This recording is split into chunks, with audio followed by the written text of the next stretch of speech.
All right, I'll call the regular meeting of the Anderson County Commissioners Court to order on August the 26th, 2024 at 9:32 a.m. Show that a quorum is present. All members of the court are present except for Commissioner Mims at this time. And first item on the agenda is the invocation and the pledge of allegiance to the U.S. flag. So if everyone please stand as join us in the invocations. I'll ask Commissioner Hill to lead the invocations.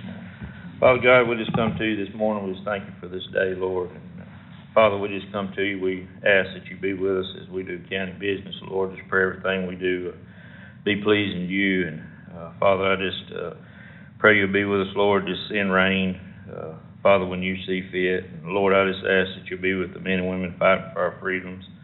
I just ask you'll bring them home safely, and just pray you be with their families and comfort them. Father, just thank you and praise you for all that you do. It's in your name we pray. Amen. Amen. Y'all join me in pledge to the flag. I pledge allegiance to the flag of the United States of America and to the republic for which it stands, one nation, under God, indivisible, with liberty and justice for all.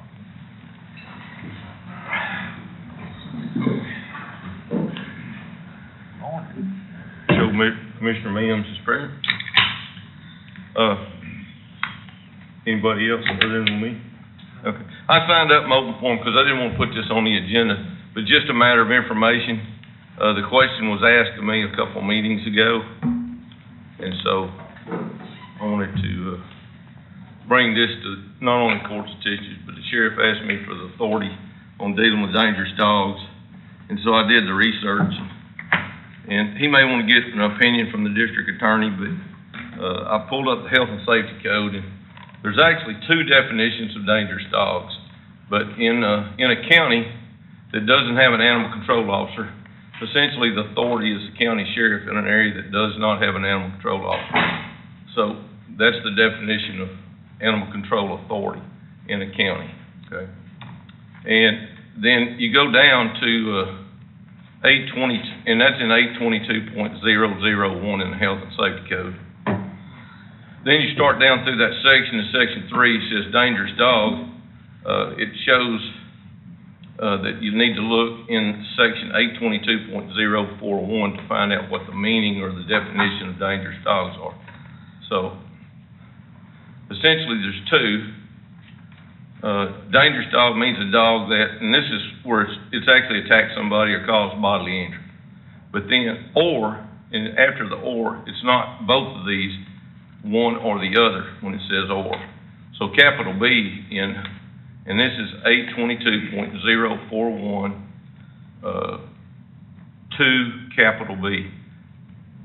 If a dog commits unprovoked acts in a place other than the enclosure in which the dog is being kept, and these dogs are not in an enclosure, and that was reasonably certain to prevent the dog from leaving the enclosure on its own, and here's the definition, and those acts cause a person to reasonably believe that the dog will attack and cause bodily injury to that person. So they don't actually have to attack somebody if they feel like they're threatened. And of course, I mean, I've had people still calling me and what have you, and I can share these with the sheriff, but some videos. He may already have captured those because I know he's been talking to some people. But essentially, if they're a threat to those children on the campus, I was just trying, he asked me for the authority, so I was trying to answer the question. And that was just for information for him as well as the court. Okay.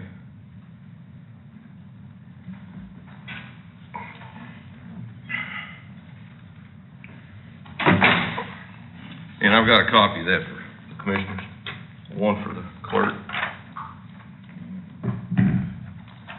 Is that more than one? Is that more than one? Yes. Okay.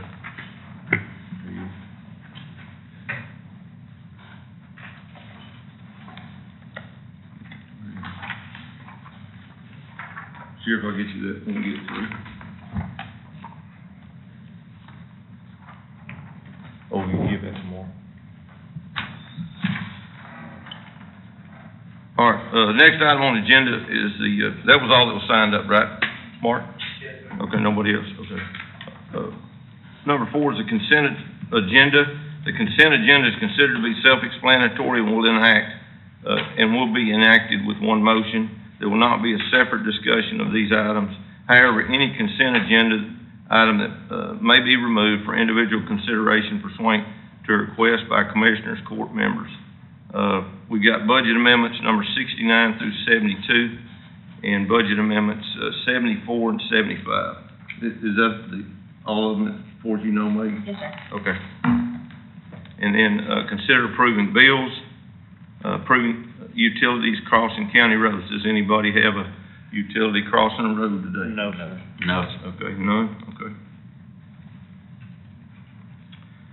Then the treasurer's report, and the clerk needs to put us under oath on this one. Do solemnly swear to use present treasure report to the best ability, this is correct. I have. All right, the sheriff's report, county clerk's, report, tax assessor collector's report, district attorney's report, auditor's, report, district clerk's report, IT reports, JP reports, constable reports, veterans reports, collections reports, historical commission reports, and then we have minutes, and that's a regular meeting, July 22nd, 2024, just to correct for the record. So regular meeting for July, that's 22nd, 2024, and Anderson County Humane Society's contract. This is their annual contract that we budget each year to be approved. Any questions? If not, I'll entertain a motion to approve the consent agenda. So moved. Motion by Commissioner Hill. Do I have a second? Second. Second by Commissioner Mims. All in favor say aye. Aye. All opposed? So ordered. Item number 5 is here from Ashley Curtin Whitfield from Texas Association of Counties regarding possible adoption of a health incentive program for employees and take action as necessary. Ms. Lambright, did you want to speak on that? Thank you. I know Ashley's here. How are you this morning? So we've been talking with Ashley about different incentive programs that the court could adopt to help our health insurance claims, and this is one that seemed simple. It seemed simple that, you know, it would be easy to adopt, and so Ashley said she could come and talk to y'all about it. Can't talk to me. Okay. Just for the record and for the clerk, if you can give us your name and who you represent. Sure. My name is Ashley Curtin Whitfield. I am the Senior Wellness Consultant with the Texas Association of Counties, so work with your health pool and the wellness program that you guys get with that benefit as well. And so, as Megan stated, I'm here to talk about county-specific incentive.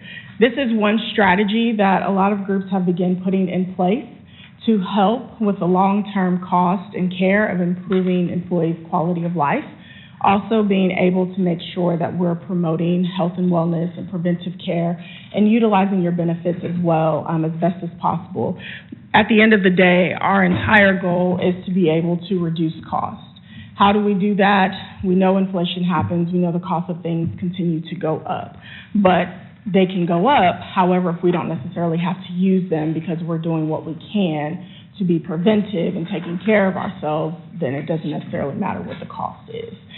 So that is what this piece of the puzzle, as I like to say, is about. And so just starting with the presentation, have some information just kind of starting off with what Healthy County is. This is, again, your wellness program that comes with the medical benefits that you all get through the Texas Association of Counties Health and Employee Benefits Pool. It is available to all of our groups, and employees are able to pick and choose what is relevant to them, what is available to them, what is going to best fit their lifestyle as well. But looking at the start of what Healthy County is, we do look at it as a three-way partnership. So that does include employers such as Anderson County being able to invest in employee health and wellness, providing those benefits, providing programs, providing resources, things that we, your association, provide to you guys, which is number 2.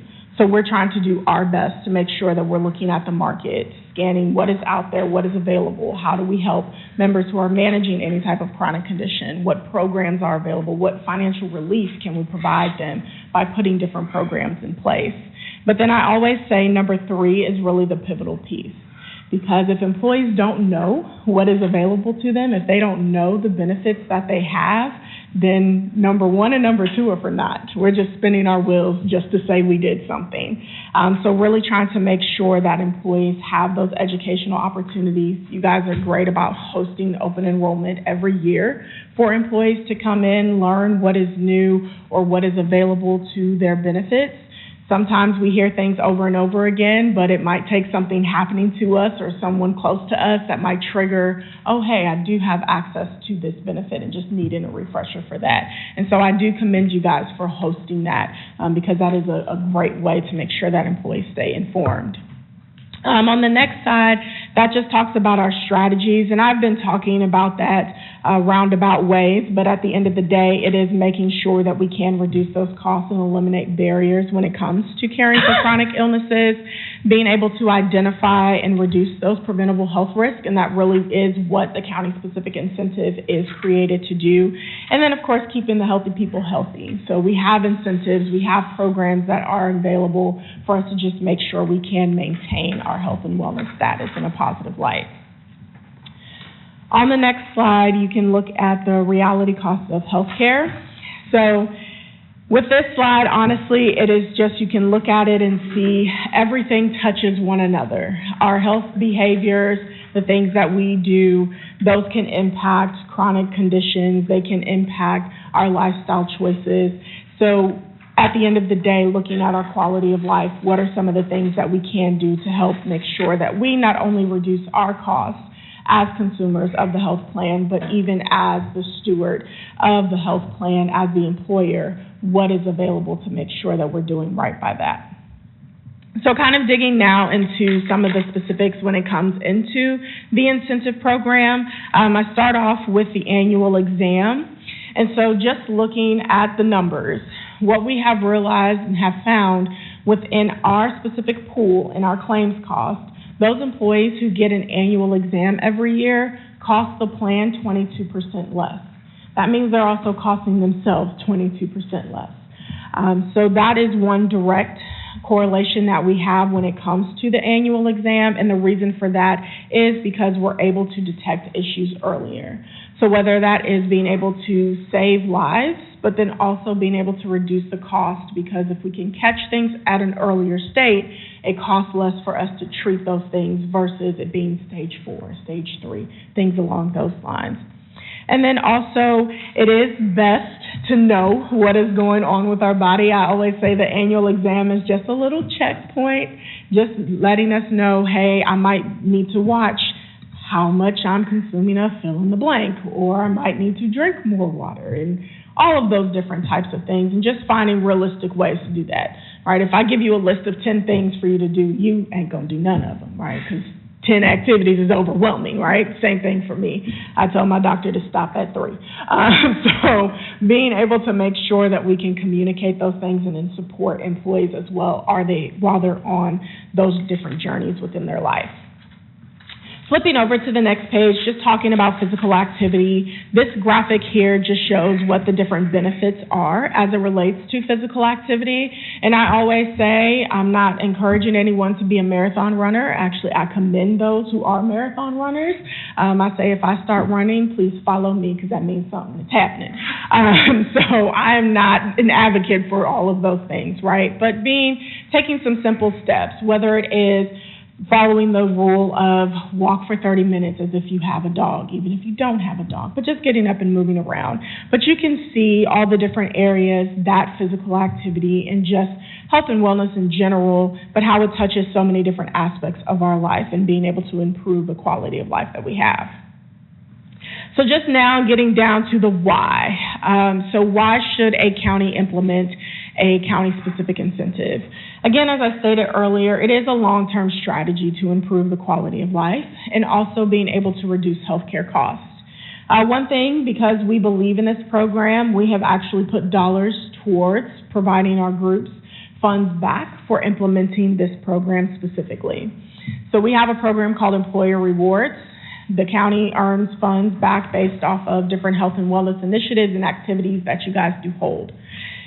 Anderson County is eligible for $7,000 each year. And then there are 4 different ways that you can earn those funds. And the county-specific incentive implementing a CSI is 30% of those funds that you guys earn directly after it being implemented for a year. Also, looking at the participation in the Healthy County Rewards program, employees have incentives that are available to them as well. And then 3 and 4 are going to be towards hosting any type of health and wellness event. If you do any type of employee training, there's an additional 10% based off of attendance with that. And then if you look at the bottom, just listed out your previous 3 years of earnings. So in 2023, you can see that there was $735 provided back. In 22 and 21, I'm gonna leave that there. Y'all see that number there, but you can see that in 2023, you guys did make some changes, and you were able to increase those funds that were given back to you. So again, just the CSI is another way to continue to increase those funds that are provided back to you all. And then now just looking at the incentive design options. So for the first one, option 1, I always just start off with 1 activity. I believe with every group, I just encourage start with 1 to 2 activities. Again, give you 10 things, it's going to be overwhelming, and we're going to freeze. We're not going to do anything. So let's take baby steps. So looking at the annual exam, and you can see the rewards as well are all optional. I always say that I'm up here, I kind of gave you a little blueprint, this is a template, but you guys have the paintbrush and we can make this fit however best serves your employees. So looking at the annual exam, when employees do complete that, we like to give them a 10-month time period. You can do an entire year. The biggest thing is the reason why I recommend 10 months is just 2 months allows us to catch up on reporting and claims. But you guys can implement that timeline however you please. And then this example for the reward is just 8 hours of paid time off, admin leave, PTO, however you want to verbalize that. But again, it's creative. You guys can do whatever fits best for you all. The next option is going to be adding in that physical activity component. And the reason why a lot of groups have moved towards adding in the physical activity component goes back to, 1, that employer rewards benefit. If you have more employees who are participating in the Healthy County program and our physical activity platform, then more funds are earned that way. But then also now they get an additional incentive by something that you guys provide as well. For this example, the annual exam is tied to the reward for having different contributions. So for those employees who do receive their annual exam, they're able to receive their contributions at that still no-cost rate. If they do not choose to participate in that program, then they can contribute. We do have some guidelines that we have to stay within when it comes to that contribution point. We have a few groups who have implemented this. Most of the groups who have done this is because they're needing to move the wheel a little bit faster when it comes to getting that return and encouraging employees to participate in that program. But the majority of our groups do solely stick with that reward base of the 8 hours PTO or admin leave as well, as I stated. And then on this activity, there's a separate reward for the 8 hours of PTO. But again, when it comes to the rewards, it is up to you all on how you want to implement that, whatever is available. I have several groups who split the admin leave, annual exam for one group in particular. They do 6 hours of comp time for them, and then for the physical activity component, they can earn an additional 4 hours. So that's kind of how they broke that up. I have another group that does 4 and 4. So again, it's all up to what you guys want to do. But at the end of the day, we do want this incentive program to, again, be help kind of move the needle and making sure that employees are taking best practices when it comes to health and wellness. And again, that starts off with that annual exam. And then on the last page, that just has the next steps on what is available. I will add here that we try to do everything that we can to take any administrative burden off of your staff. So we have a WebMD One platform that we utilize. Employees can go on there and certify completion for those annual exams. They, one, will earn the reward for the county-specific incentive, but again, we've put our teeth into it as well. And so for our Healthy County incentive, they also earn points for that too. This year, the reward is $75 that an employee can earn by doing that, and getting your annual exam is one of the ways. That's back from TAC? Yes, Okay. yes. Yes, the Healthy County incentive is provided by TAC. Other than that, using opportunities like your open enrollment to be able to communicate the program, and then we'll print off a brochure as well that just outlines what the program is, so that way employees have that planned document essentially on hand whenever they need it. But my recommendation, if you guys do implement this program, is to align it with your annual renewal, and so starting that January 1, and then running that again through October, or if you want to, running it through December, but again, just knowing that you want at least like a month and a half to 2 months to be able to finalize reporting for the claims piece. Yeah. I did a lot of talking. Do y'all have any questions? No, ma'am. Megan and I talked some, do you want to Well, kind of look at what y'all were suggesting maybe? that so we my look at? suggestion was that if they get the annual exam, then the employee would receive a personal day, and then they would have to the end of the year to take it, just like our regular personal days. And that would be easy to track, because it would be a personal day, and then it goes away at the end of the year. So when we're talking about the preventative care going for the annual exam, is that gonna be just a complete physical?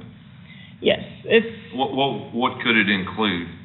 so, I would say it's just an annual exam, right? Well, I understand, but Yeah. I'm trying to understand, what does that entail? Is it just going in and seeing a doctor, or is it gonna be Blood work. chest x-rays? Is that gonna, no chest x-rays. Okay. But you do want to have lab work with that preventive exam, again, just so that way, one, you're understanding where your numbers are, you're having that conversation with your doctor, and they're being able to manage, whether it is, if you're pre-something, that means you got an opportunity to be able to not be, right? So being able to understand that. But yeah, lab work is going to be kind of a standard. I always say lab work alone, we do not count that. That is not something that is even sent over on our claims for this activity. It also has to include some type of consultation with a physician as well, or a nurse practitioner too. Yeah. I'm just wondering in depth what type of an exam was it gonna be, so? Yeah, just your EKG standard, or no. None of that, okay. Yeah, just your standard blood work panel, checking your triglycerides, your glucose, Right. your blood pressure, all of those types of things. And anything that would be age appropriate as well. So even employees who are managing a condition, maybe high blood pressure or diabetes, if they're going to their doctor to manage that condition, we want to count that as well. We don't want them going back for a preventive exam, right? They're being managed for something, and that's what we want to be able to track too. Okay. And wellness for the people who don't know, majority, a lot of people here take it, but we still have employees who don't get their wellness, or some of them, but a wellness is a free exam. Yes, it is It's covered at free 100%, no out-of-pocket costs to your employees. Again, if they're managing a condition, then that's where a copay will come into play. But if it's just a strict preventive exam, well-woman exam. And that's for all of the family, if the family's covered? You guys can implement that if you want. I have a couple of groups that include covered spouses, but that's it. You don't want to do, we can't legally do any dependents under the age of 18 in general. But most groups only stick to employees or employees and covered spouses. When people start asking questions, I just want to have a few answers. Oh, yeah, for sure. Okay. And I'm here, I ain't going nowhere. So. I think this would be a good, small first step, which leads me into, when we get to budget, our health insurance is actually going up 6.5% because we've had a lot of high claims. Yes. So this could help that, prevent that possibly. Yes. Who in your office would this fall under? I know Maria used to be real active in it. She was here. Who would it fall under now? Yesenia. Yeah. Yes, so Maria was your previous wellness coordinator. Yes, no. And she tried. She put effort into it. So from an action standpoint, it'd just be to participate in tax preventative care? Yeah, and I guess put in there, earn a personal day if An they, 8-hour personal day, if the employee does a wellness exam. and goes on our website and confirms that they've had the exam, correct? Yeah, so we have multiple ways to do that. The employee can go certify on there. We will receive an activity report as well through claims.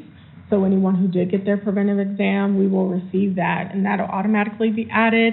But then there's also a verification form that they can take to their doctor to have signed off as well.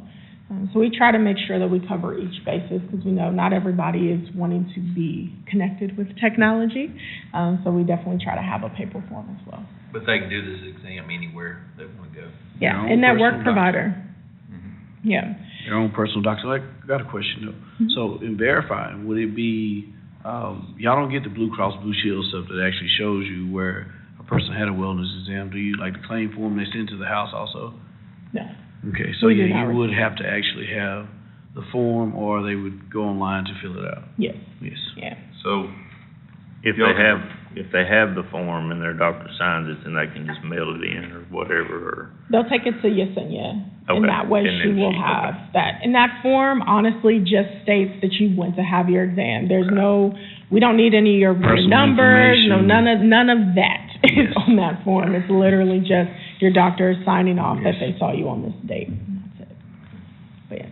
And then that goes back, so if we do receive the claim for it, it's just gonna have that you went. It's, again, none of those details Yes. are shared with us as well. Thank you. what do y'all think? I think it's a start to something that needs to be implemented. I mean, at least to push our employees to, want to get themselves checked. And if, as Ms. Ashley stated, when you find out something early, it's a better chance of, it not being as brutal on your body or costing the county as much. Well, yeah, it's good for the employee as well as our claims, Yes.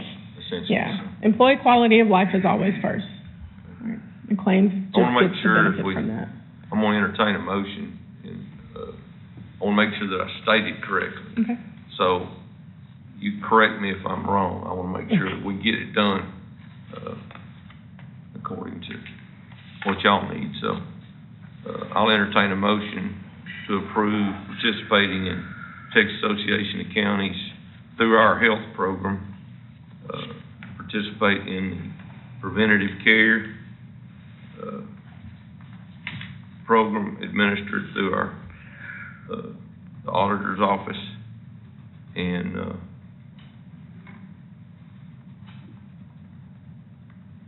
allow the employee, if they participate and do the wellness check, that they would get 8 hours of, we want to say personal time or comp time? Personal day. An extra personal day for participating in and reporting and confirming that they've done the preventative care. How's that? Yes. I'll entertain that motion. So moved. Motion by Commissioner Dixon, do I have a second? Second.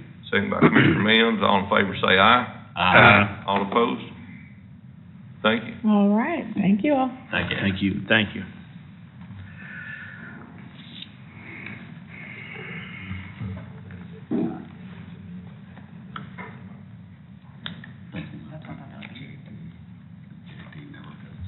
All right, next item on the agenda is conduct a public hearing on the proposed Anderson County PACE program. Mr. Minnick was ill and couldn't be here, but, Doug Taylor with the PACE program is present to answer any questions that somebody might have.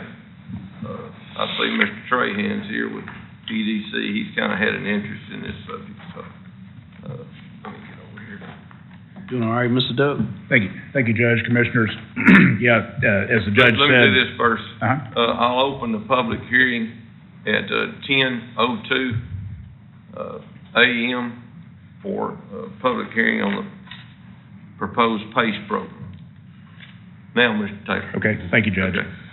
As the judge said, my colleague Steve Minnick, who was here before with you and visited and explained the program, is ill, and so I'm here today to answer any questions that might come up.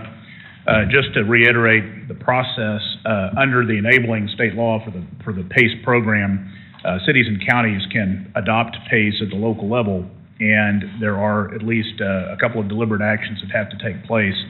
Number one, a public hearing, which is what's happening right now, has to be conducted. That has to be posted, which you've done through the resolution of intent that was acted upon the last meeting, I believe. After the public hearing, then the county can consider a resolution to establish the program, and then our organization, we exist to administer these programs for cities and counties that have set them up. So then there's also on the agenda a professional services agreement with Texas PACE Authority to operate the program on the county's behalf. With that, I don't know if there are any questions. I think you had a presentation on this before. Just a quick recap, the PACE program was designed to provide long-term financing for property owners to make improvements to their commercial properties and industrial properties that reduce energy, water, and related operating costs. And normally, those sort of improvements require equipment retrofits. Typically an equipment retrofit is an equipment loan that has a short term. PACE has a longer term amortization, so for the owner, these programs are cash flow positive, designed to be cash flow positive for them. So by having a longer financing term secured by the assessment mechanism, that's what really makes this difference. We have just surpassed 100 cities and counties that have adopted PACE at the local level. In this part of the state, if I'm remembering the map correctly, Navarro, Henderson, Smith, and then Southeast Angelina counties have adopted PACE, and then actually tomorrow on the Commissioner's Court agenda in Limestone County, they'll be considering the same set of actions. So that's sort of the general layout. So any of the municipalities will be eligible to apply for this, or local, water sources? So this is designed for private property owners to access long-term financing to make these improvements. So any commercial property, any industrial property, anywhere in the county can access the program once it's established. And it can be set up at the county or the city level. If you set it up at the city level, then only the city and the city boundaries and maybe the ETJ can access it. If it's set up at the county level, then any property within the county can access it. So me and Mr. Munich spoke about this. It needs to be, he recommended county level. Is that right, Trey? It's recommended that we do the county level, where the city's included, but all of the Anderson County. All the cities would be included, yes. Yes, sir. Yes, absolutely. And I'm aware of projects in the county, I think, that could Yes. benefit from this as well. So definitely, I think going forward with this on the county level makes a lot of sense for economic development countywide. And that's why Chris, just initially for the it record, was, for State Mark, my name. since you're speaking in the public hearing, if you'll identify yourself, who you represent. Christoph Trahan, Palestine Economic Development Corporation. and that's why initially it came to the county and is going to the city. But, Mr. Doug, Mr. Munich wanted me to make sure, which you just hit on those, when we talked on Friday, that, to talk about the counties that were already in this program. Could you reiterate on those one more time, please? That was in our local area, our local region. Yes, sir. So the counties that have adopted PACE already, that are in this general part of the state, are Navarro County, Henderson, Smith, Angelina, and then tomorrow Limestone is considering the same set of actions. They had a briefing, and they'll be doing this same thing tomorrow morning. Yes, sir. Thank you. And two, that gives opportunity for both Frankston and Elkhart, as well as City of Palestine, so all of our municipalities. Yes, sir. Okay. Yep. Thank you, Mr. Taylor. Appreciate it. Thank you. Chris, did you have anything else to add, or? Yes, sir. Okay. Anyone else wishing to speak in public hearing regarding our proposed adoption of a PACE program for Anderson County? I see any of the commissioners want to comment, or? No, whenever they apply for this, is it something they'd have to come back to Commissioner's Court to get us to sign off on? No, sir. No, sir. In the way that it's structured is essentially you're delegating that administrative responsibility to our organization. So each action would not necessarily come back to the court for action. We would, of course, generally it's the judge or someone the judge that designates to be the point of contact. And if there's a project or a proposal, we would let them know that, here's an application that's come in and here's the status. And then, at least on an annual basis, send a roll-up of activities to the county. Yes, sir. And that would be the tax base, the taxes collected. That would be the taxes collected.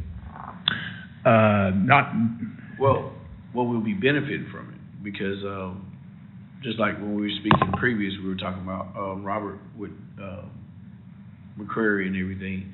Even if they default on the loans, those taxes still have to be paid, so. Yeah, Right. they're collected, and I talked to Mr. Minnick too, and I checked with Henderson County, because they've adopted it. They have. So I think they've got one proposed project that they're looking at, but it hadn't been finished yet. And that was one of the concerns I talked to Robert Myers from McCrary, Elka, Bragg, and Allen. And he ended up explaining, because he looked into it too, because it would affect them, but it's like collecting delinquent taxes. yes, sir. In other words, it gives another layer of protections for whoever's loaning the funds to that applicant for the PACE program to upgrade their building to, if they're gonna put solar panels on it, if they're gonna do other things for,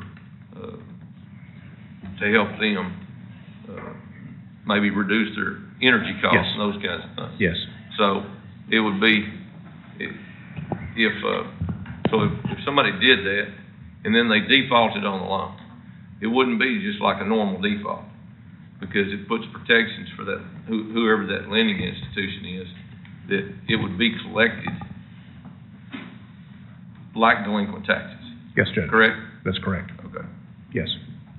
All right. Yeah, and the only thing, if they had a delinquent payment and, we haven't had any, so far, would be collected in the same manner that a delinquent, real estate tax or property tax would be collected. And it's only only the payment that's due at the time, so it doesn't accelerate. So the entire loan, say it's $1 million loan, stretched over 10 years, $100,000 a year, the $100,000 would be what was delinquent, and in collection, not the entire $1 million. It's just In like- that year? Correct. Okay. Yeah. So same process, and that's specified in statute, collected the same way as a delinquent real estate tax. But y'all handle everything and nothing comes back to the county after this one? Yes, sir, that's the way it's set up. Yes, sir. Thank you. Thank you. Thank you. Any other questions? I'll entertain a motion to, y'all have a copy of the resolution in, resolution number R07-2024, establishing the Anderson County PACE program. I'll entertain a motion to approve the resolution. So moved. Motion by Commissioner Hill, do I have a second? Second. Second by Commissioner Mims, all in favor say aye. Aye. All opposed? So ordered. Well, we're all together. Let me pass these two documents down so we can all sign off on them.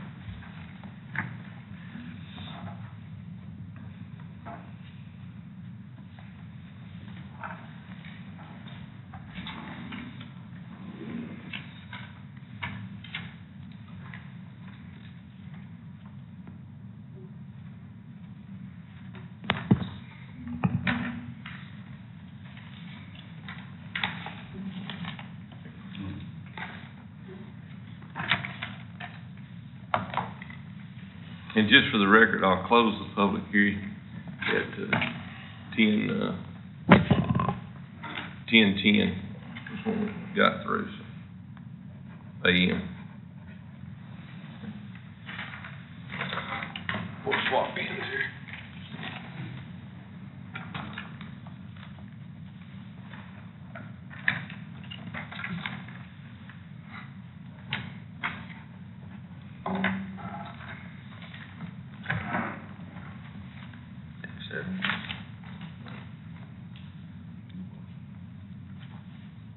Thank you, sir.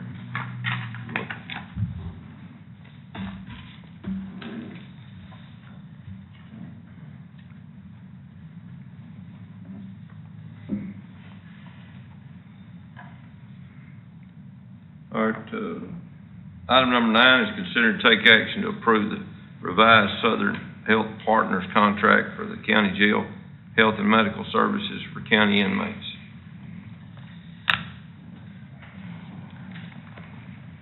And you've got a copy of the agreement in that folder. Judge, the only change to this agreement, in addition to what the court has already approved last meeting, is that we changed the contract period from January 1st, to begin on January 1st and run through December 31st to make it easier to budget. The unintended consequence of that is we actually get basically 16 months from the time the contract renews this September 10th without an increase. So we wouldn't have a prospective increase in the contract amount until January 2026. Right, I remember you talking about that. We took care of the rest of this year Correct. in this same contract, and then all of calendar year 2025, Yes, correct? Okay. That makes it easier for budget too. it does, and we've told them that our expectation is that we'll have a prospective contract each year before June 1st. So that way we can have time to negotiate back and forth and get it to Commissioner's Court before it's in a crunch for budget process. Okay. I think it works a lot better. We're gonna try to do the same thing with Five Star. Okay. Thank you. And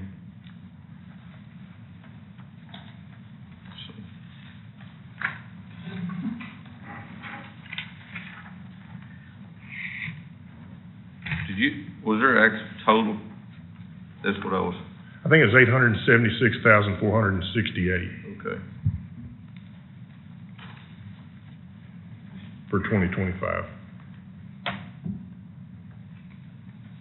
876. What was the rest of it? It's in the contract. That's right what I there. was looking for the, Should be on the last page under Okay. compensation. okay. It's either 468 or 428.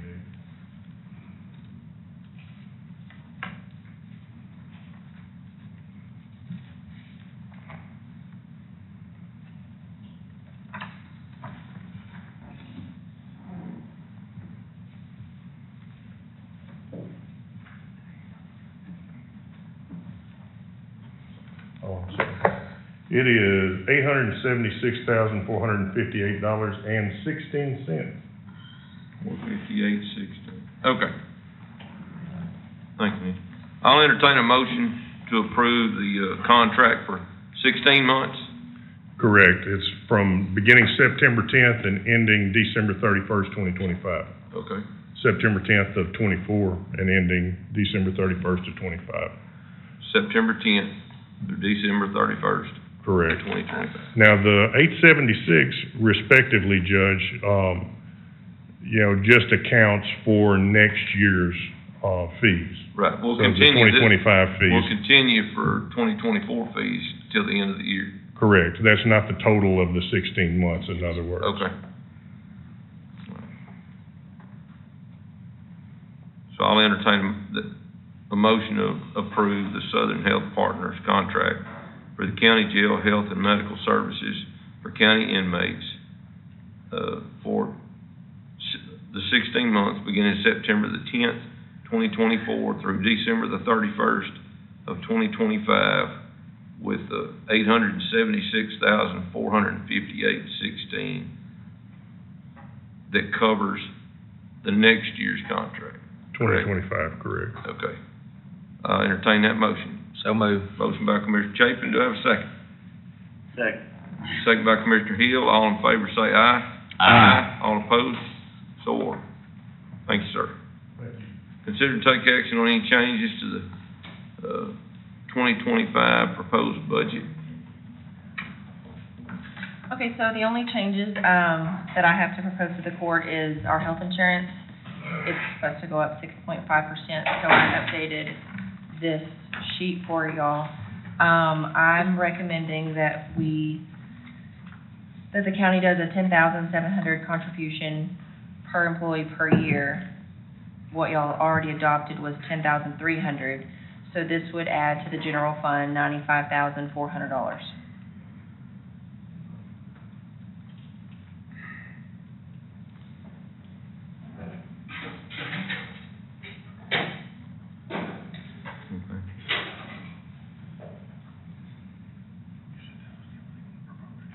Yes.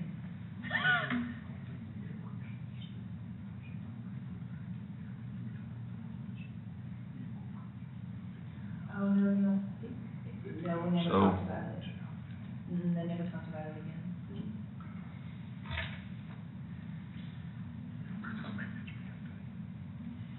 Also, I think it was discussed a couple workshops ago, the sheriff wanted to add another maintenance position, and that was, y'all never brought it back up. I think y'all wanted to come back to it.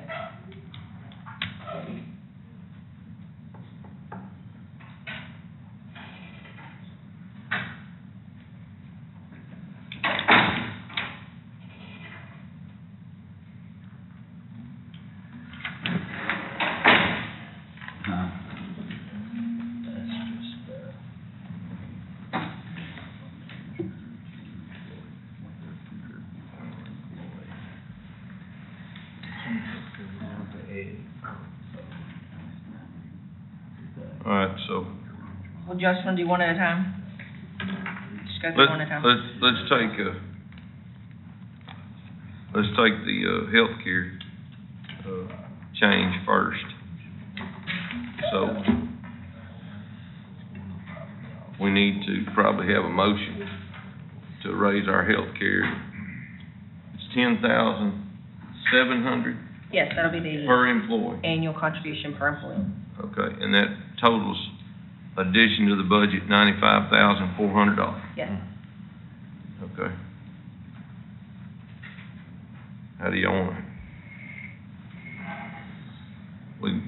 Only thing, it's just gonna come out of fund balance.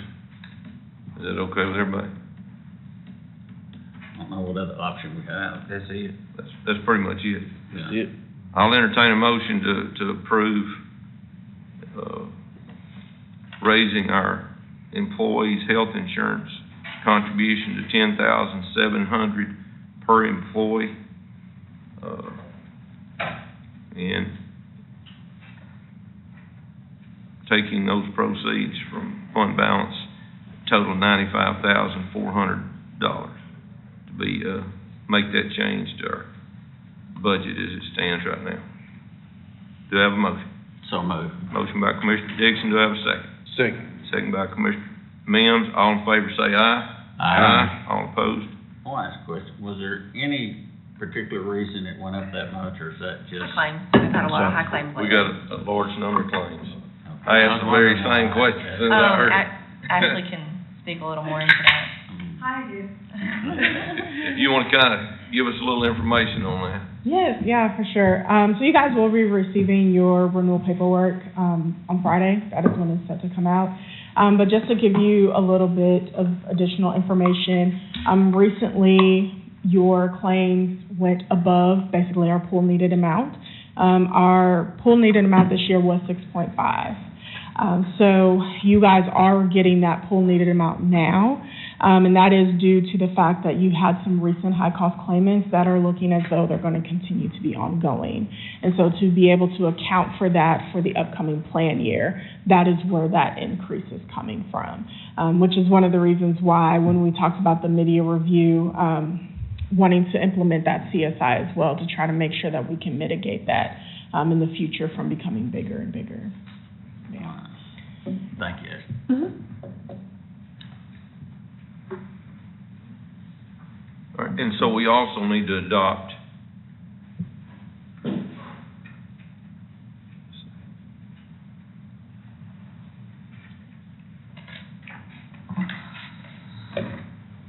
okay. Well, I thought, never mind, I looked at that wrong. Okay, so what about the employee? Okay, so the sheriff requested an additional maintenance position. It would be a cost to the general fund, $67,562.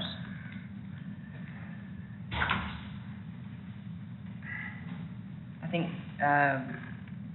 it was brought up a couple workshops ago, but never acted upon.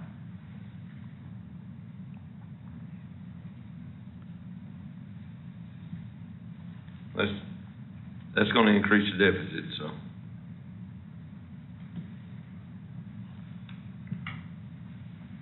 We gave major raises.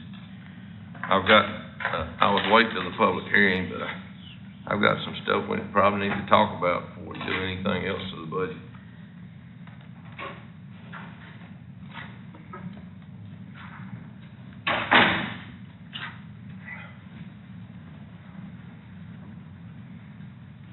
Ready to? Yeah, thank you, Mark. All right, so I went through kind of our process. We delivered the budget went through it on the 6th of August. We had a budget workshop on the 7th, we had one on the 12th, and we had one on the 19th. So we've gone through several different workshops. So I just was trying to recap kind of where we started and then where we're at right now, just for information. So the proposed tax rate was gonna be left the same, and not make any changes to the tax rate. And you can see between 2024 and, with the increased appraisals, about 62 million, there was over, about 200 million on, additional, increase in our appraised values from the appraisal district. 62 million or a little better than that were new properties, so new values. So you can see that from budgeted revenue from 2024 tax rate, or budget, excuse me, that would have been a 2023 tax rate to fund the 2024 budget, the current one we're in, was over 17 million. With our appraised values, by leaving the tax rate the same, it's over 18 million, which generated about another $878,085. Okay? So we reduced the tax rate, and pretty much that's a huge amount of tax rate decrease from last year. And so before that, it was 61 cents back in 2020, and went down a little bit in 2021. The court lowered it again in 2022 to 57.8 cents. And then we did the 9.5 cent tax cut last year to bring us down to 48.2 cents. So you can see that graph has made a considerable dip last year. So, with our appraised values in the general fund, you got $4,435,831,879. At a 96% collection rate, then 1 cent on tax rate generates $425,839.86. A half cent will generate $212,919.93, and a cent and a half will generate $638,759.89. So that gives us some numbers to see what that would do, up or down. Okay. And we identified some of the things that some of the problems we were dealing with when we started the budget process. Number one, our retirement system, just for Anderson County, is over $7 million deficit that's happened over a number of years. And we learned that back in the 2023 budget when we were doing this last year. So that was kind of a surprise, kind of sticker shock for us last year. But we got to deal with it. And the court, and I don't think I put a slide in here about this, but the court chose to do $250,000 out of ARPA funds. Well, we took and reduced the medical costs through our contracts, and by doing that, what it gave us, it reduced our deficit and put money back into the general fund.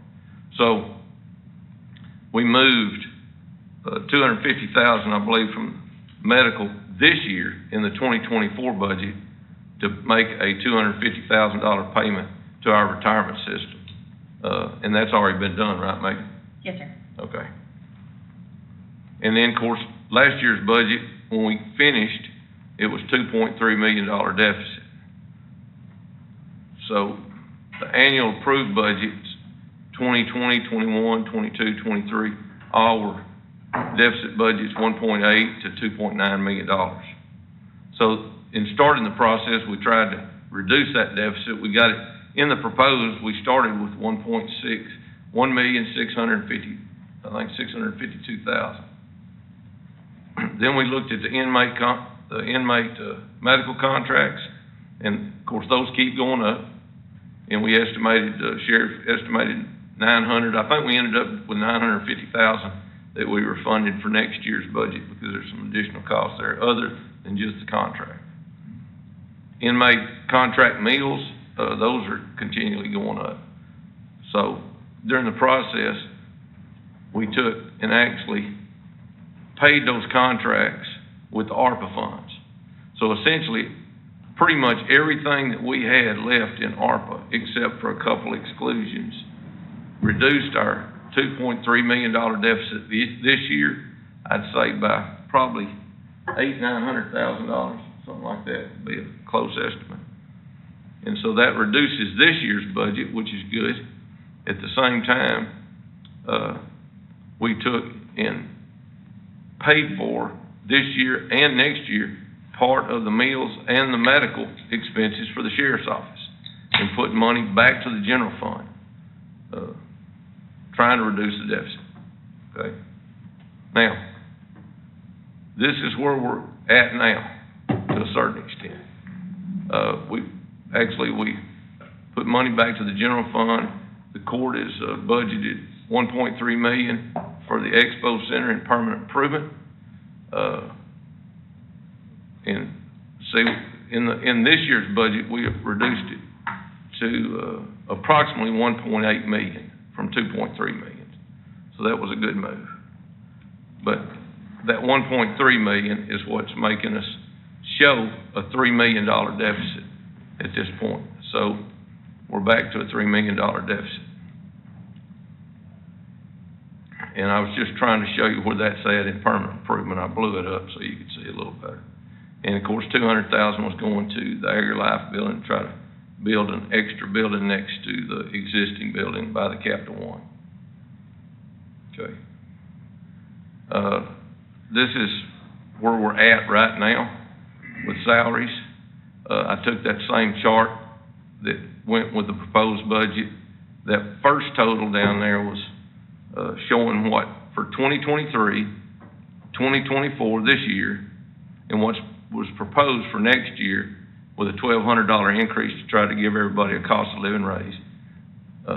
So that first total was the proposed budget, and all the employees with the ARPA increase last year, and then the court has approved a $1,000 ARPA retention pay incentive to all the employees this year, beginning to be done in December with payroll. So $7,000 for 23, 24, and what was proposed for 25 was $7,000 for each of the employees. Elected officials don't get ARPA, elected and appointed, so it's $5,600 for the elected officials and appointed officials. For law enforcement, we were at $7,700 because of certificate pay. And now, with the ARPA, that added another $1,000 for December 24 for all of, now these are licensed personnel, so it's not going to be office staff on some of this. It'll be just for, they'll get the ARPA, but they won't get the Senate Bill 22 money. It's only for the peace officers and the jailers. So $8,400 increase with Senate Bill 22 money, the grant from the state, which is $500,000. And then the jailers, we get approximately 4,000. That might change just a little bit, I think, okay? Because of some things that the auditor and the sheriff have talked about. So employees now, where we're at right now with the ARPA is 8,000. Elected officials still at 5,600 with the 1,200 proposed for this next year. And then peace officers are gonna see for 23, now that's 23, 24, and 25 with Senate Bill 22 money and the ARPA. Peace officers are gonna see a 17,000. Essentially, they're getting $17,100. Jailers are getting $12,700. Now, some of that they've already gotten because the 2023 budget, when we gave them the $1,500 on the ARPA, okay? And there was a $2,000 raise the court gave in 23, so that's where we're at right now, okay? So that's a huge, that's a huge increase for the law enforcement. Hopefully that'll help the sheriff attract applicants. Okay, and that was his contention. So that's kind of where we're at. I wanted to go through a couple of things.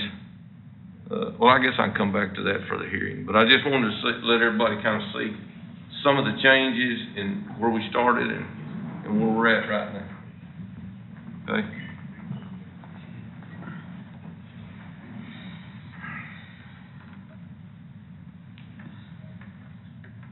And my opinion is, I don't want to,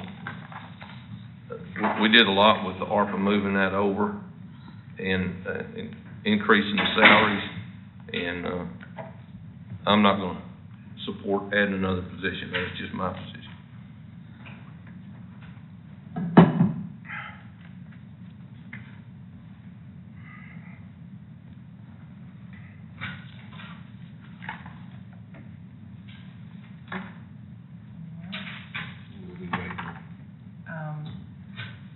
Not adding the decision to add a position, another maintenance position.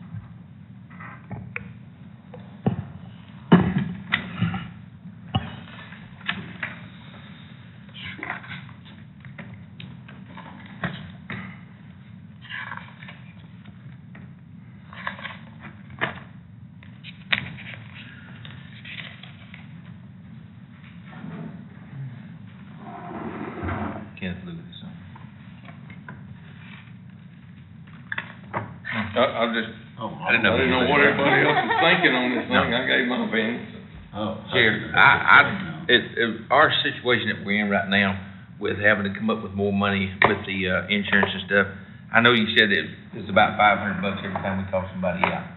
And, you know, $70,000 can get us there about 140 times, but I don't know if this year would be a good year to look at that, but, you know, I hate to not be able to meet that demand.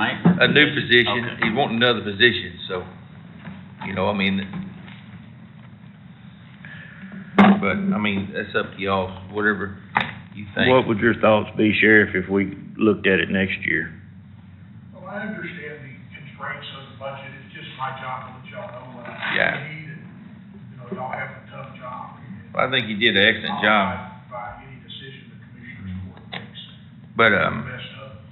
we wrestled really hard the other day to try to get, you know, what we wanted for road and bridge, and, you know, I think we catered to both sides of it, some to you and a little to us, and I think we had some bouts about that.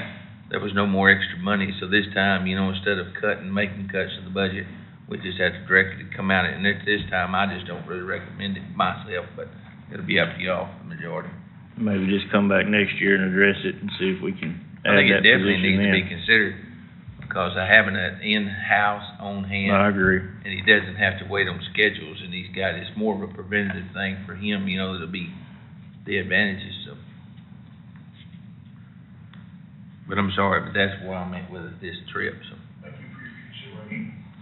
I think, the sheriff had also brought up our first workshop meeting that vehicles are costing more and rigging them out costs more, and he said, I think he requested an additional $50,000 be put into the vehicle capital outlay line as well.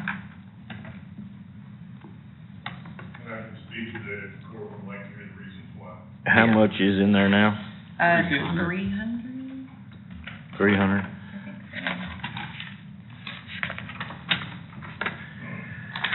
What page you on, Megan? It's page 24. There's 300 now for five vehicles. Page what? 24. 24. Gentlemen, when we first took office, of course, our capital outlay budget was a lot lower because the cost of vehicles were a lot lower. The first trucks we bought were $36,000 apiece. The last ones we bought were $53,000 apiece. And then to buy, since it's a new platform, we have to buy mostly new equipment. We recycle everything we can, which is basically radios. But in doing that, it costs between $7,000 and $10,000 per vehicle to get them, to get the equipment bought. And then it costs about another $3,000 per vehicle to rig them out. Well, just some quick math in your head will tell you that $300,000 won't get us there. How many, 300,000 would that possibly get? 4? 3 or 4? Could you get 4 and rig them out? Maybe, it'd be tight. But, you know, frankly, if we don't continue replacing them at the current rate, then what winds up happening is we get into the position we were in when we first took office where, you know, things started operating past their service life. Plus, we're hoping after next year to be able to systematically start sending some of those that have about 100,000 miles on them to the commissioners to make use of somewhere else in the county. What about, is there somewhere now that is any of them eligible where we could put them on a sale site and start selling some of these trucks to replenish that? Not yet. We're still trying to replace our fleet. We're still trying to place the old high mileage vehicles in our fleet in order to get them out of service. You know, hopefully, it won't be in this auction, but hopefully in the auction coming in the future, once we get the ones that are yet to be rigged out. I had to wait until we had some salary surplus in order to be able to afford to rig those out. We got the equipment bought, but there's another $15,000 to send them over and get them rigged out. Can you rig them out, buy them and rig them out for $75,000 or no? I'm sorry. Can you buy a vehicle and rig it out for a total of $75,000 per vehicle? Mm-hmm. Yes, sir. But, okay.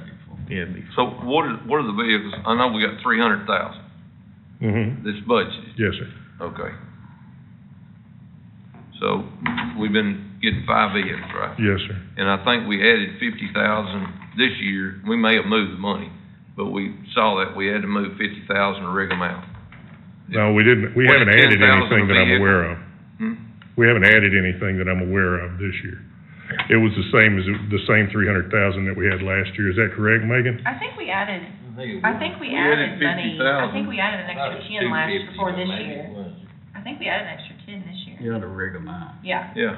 for 24. Yeah, not for next Oh, year, okay. not for next For year, for 24. Okay.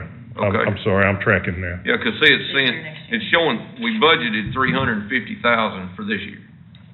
And that extra 50 was to pay for rigging them out. No, the extra 50 was for a constable vehicle. Yes, Oh, it was? But it was- Okay, all right. yes.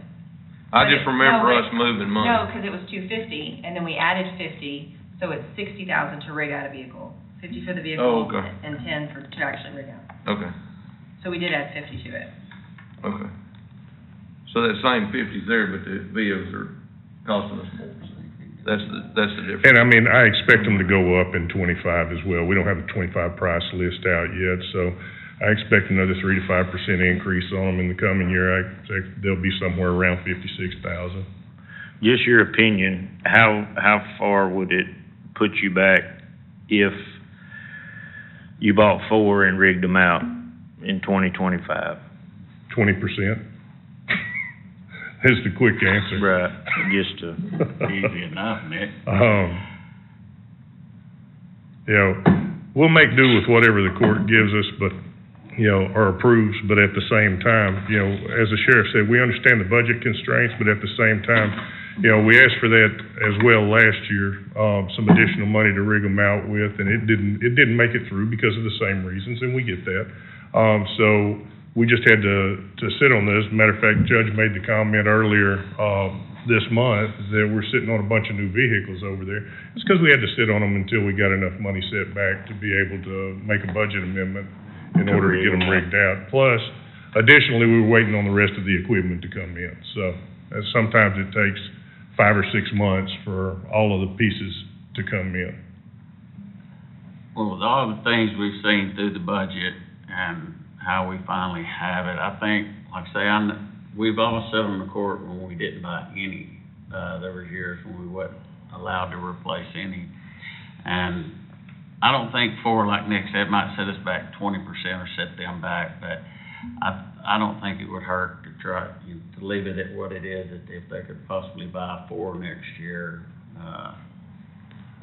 I think it wouldn't put us that far out of line in the next year. Maybe by next year's budget could be, but that's just. Maybe we can add one the next year or something, just have to look. Well, at it see and when we frankly, get there. I know there's, from a standpoint of the sheriff's office, if we're allowed the option, if we can fund, the upfit through some other means in our budget to go ahead and leave it at 5, and, then basically we know how much we have in capital outlay. If we can afford 5, then we'll buy 5. If we can afford 4, then we buy 4. Because frankly, it doesn't cost as much to upfit some of them in some duty assignments as it does in a patrol duty assignment. No, I'm not trying to limit your number, we're just going by that, because if you. I'd just like to see them roll over to get them sold to where that money can go back in toward all that. Yes, sir. I think we're about a year or 2 years away from having 4 or 5 come offline. But when we buy 5 can't come down, or, just a question. 5 vehicles can come down, Yeah. but not necessarily 5 trucks. Yeah. So we finally got to the place where, we're starting to cycle some of them offline. I've got several that I'm just waiting to get, de-rigged. So I'm waiting for the upfitter to have time to de-rig them, because frankly, if we do a poor job of de-rigging them, if I just have the shop do it or somebody like that, plus they've got plenty to do already. But if I just had somebody do it and they did a poor job, then frankly, it would cost us more to upfit them the next time, because they'd have to replace wires and things like that.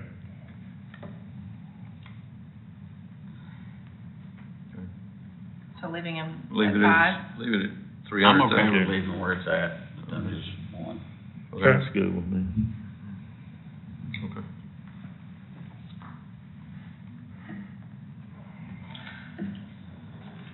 That was all the changes I had to bring up. So is there any other changes to the budget or the tax rate that the court would like to discuss? I'd like to see the tax rate stay where it's at, so.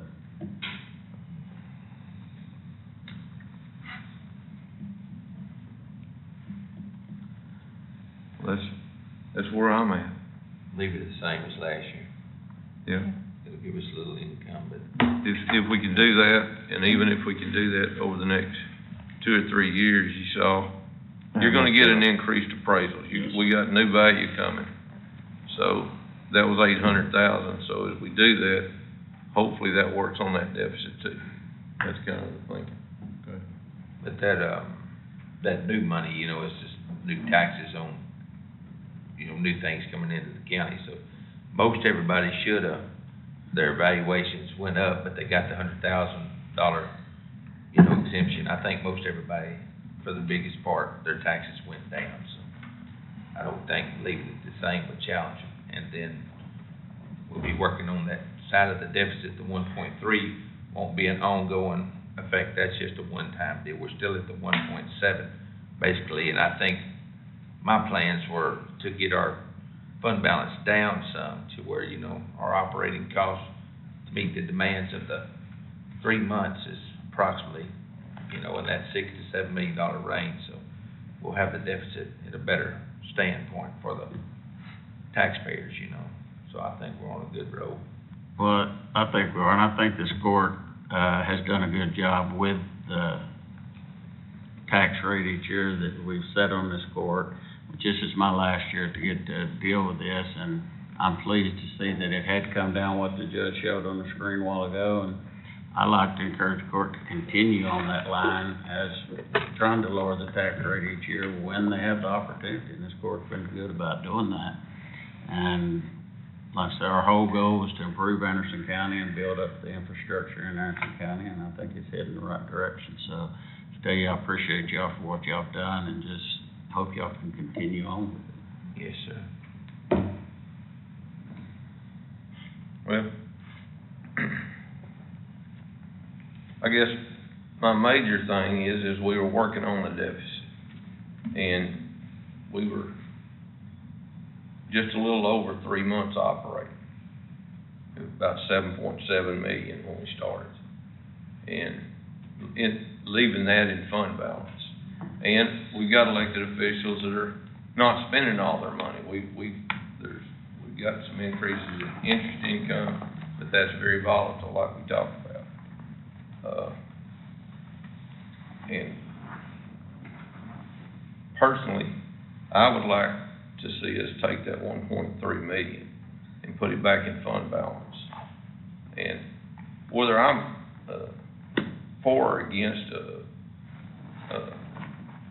an expo center, I want to see us do this process the right way.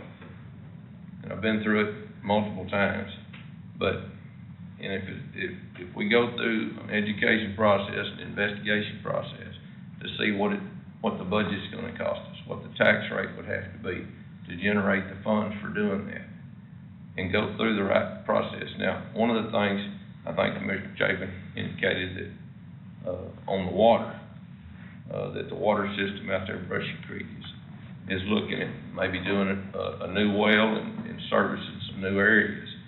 So, there's an opportunity there, but that's gonna take time. So I think we have the time through the next year to go through the right process, to inform the public, have town hall meetings if that's what the court chooses to do. But I would suggest from protecting our financial standing, reducing that thing, the fund balance below 3 months operating, to me, is detrimental. It's gonna put us in a financial position. If we have another COVID, if we have anything, we have a building catch fire, anything like that, we're gonna have monies to be able to set up shop somewhere else for anybody. If you had a tornado or a fire, you're gonna have to be able to set up somewhere else in another facility somewhere. And you can't wait 3 months to do that. So emergency money's there for a reason, and that's why they suggest 3 months operating. 3 months operating with the budget we have is $7.2 million. And we're down to, let's see, I've got this here. I think this is it. Let me see. Wrong one.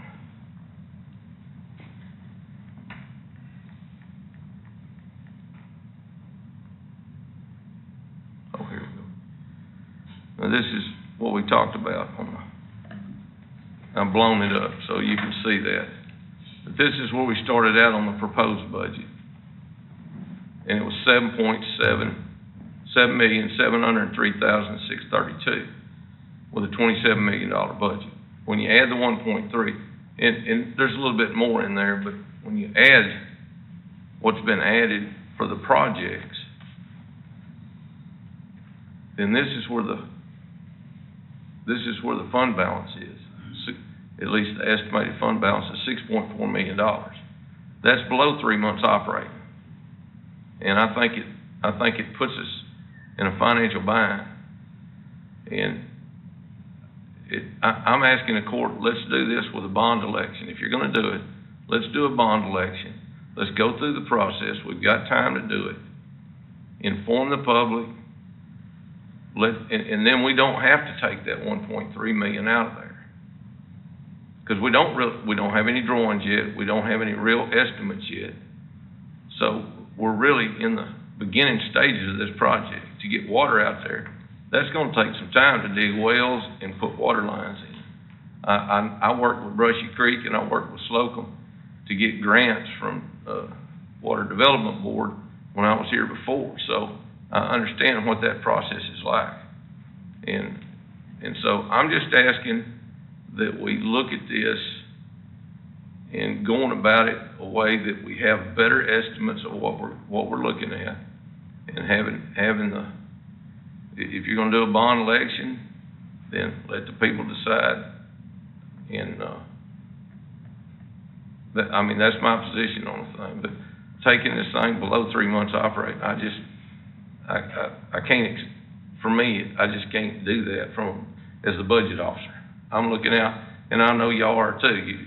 We all got different things that we have passions about, but making sure we keep the financial standing that we have right now, and we have a good one.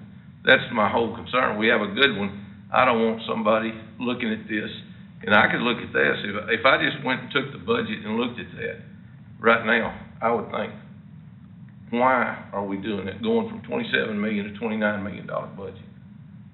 And we've had to add quite a bit of stuff just to make sure the sheriff can have meals and medical. Those are some of our major things that we're dealing with, and it's gonna continue, so,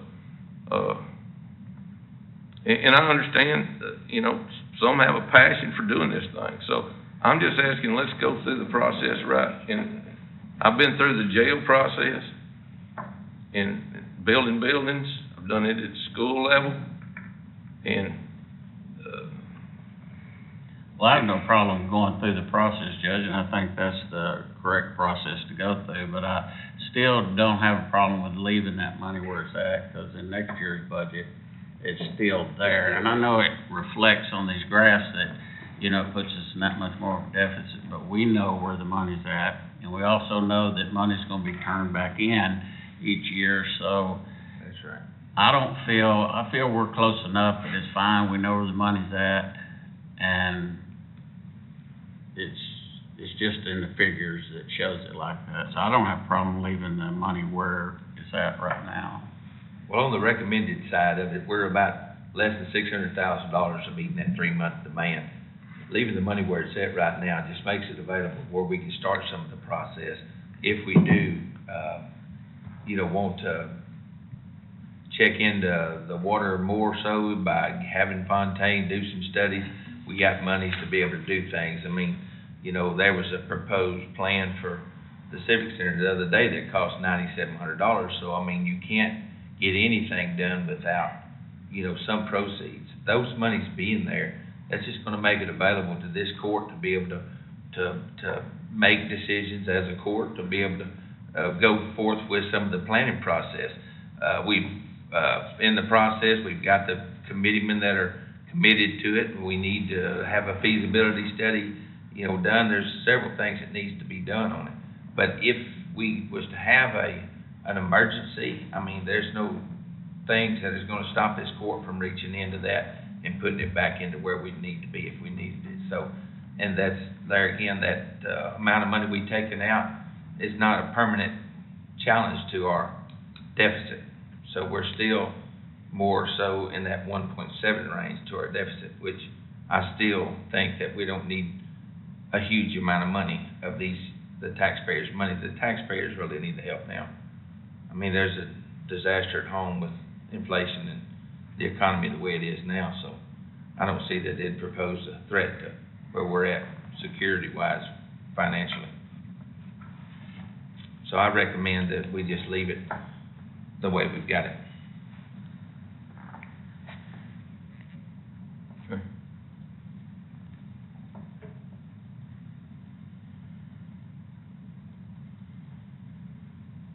And this is kinda, if some of those things we hadn't had to do, that was kind of that 1.189 was kind of where we would have been, maybe. Yes. Okay.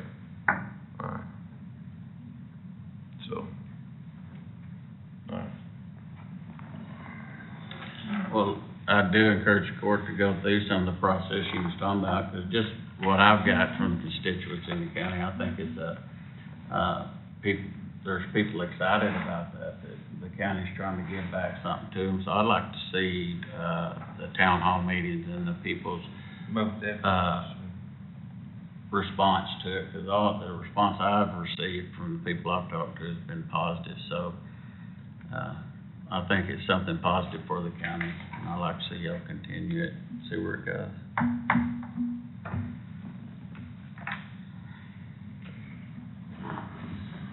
All right, is that essentially the changes that we needed to make? Is that where everybody good with it, with those changes?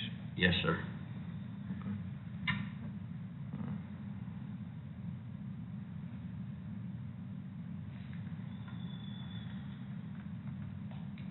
All right, so we made a change to the healthcare?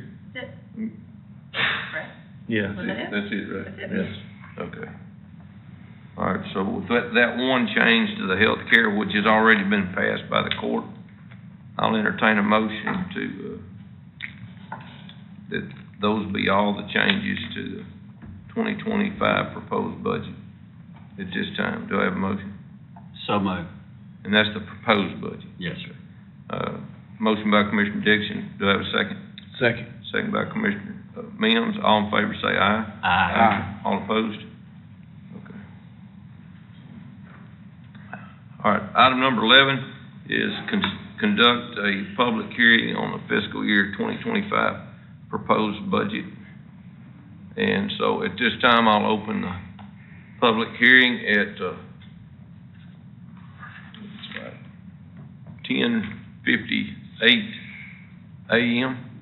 Is there anyone wishing to speak in reference to the Anderson County's proposed budget for 2025 calendar year?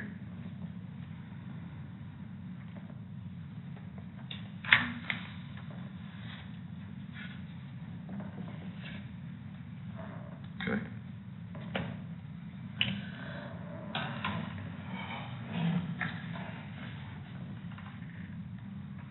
All right, I'll close, since no one's approached the podium to speak in reference to the public hearing on the 2025 proposed budget, I'll close the public hearing at 11 a.m. And the next item on the agenda is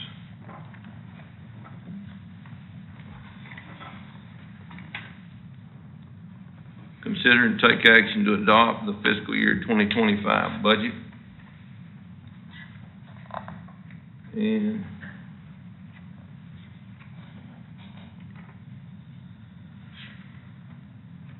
so do I have a motion?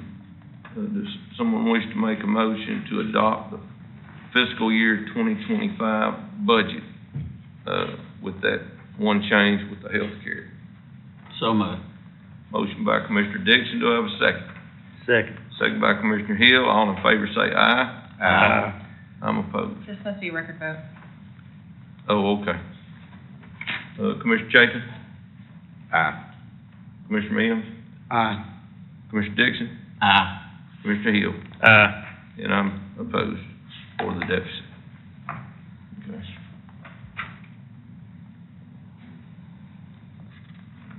I think we all need to sign this, correct? Yes, sir. Yes. Okay. Yes.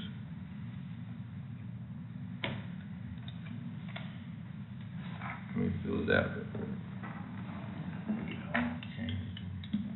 All for that, sure. Well, Joey, did you second it?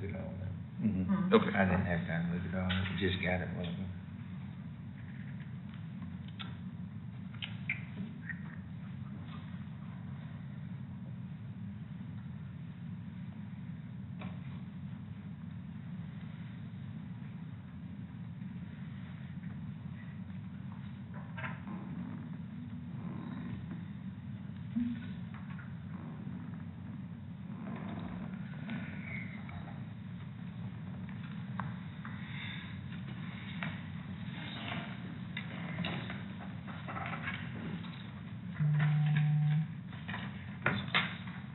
You want to sign that? I guess you want to sign it for the precinct, I don't know.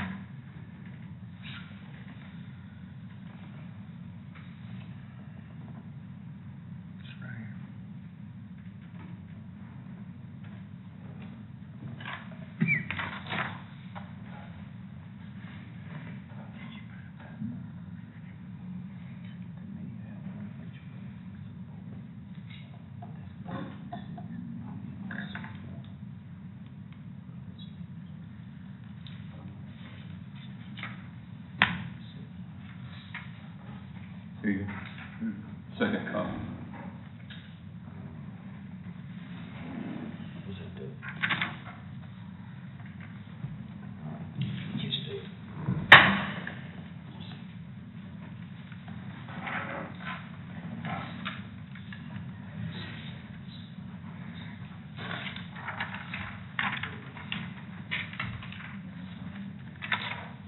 It's catching at me.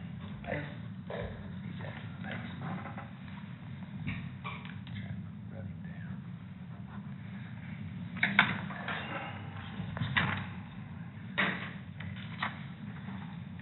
I'm saying, wait, shortly.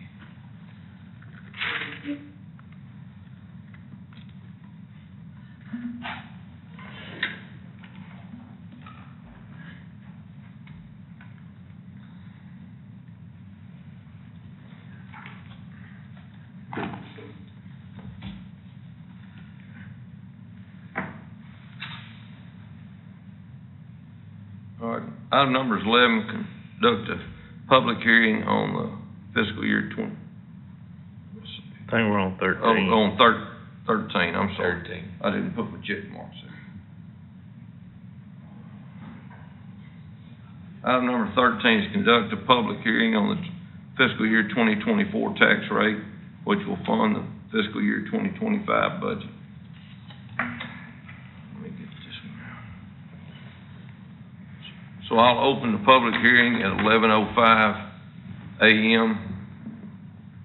for anyone that wishes to speak in the public hearing on a 2024 tax rate, which will fund the 2025 budget. Anyone wishing to speak?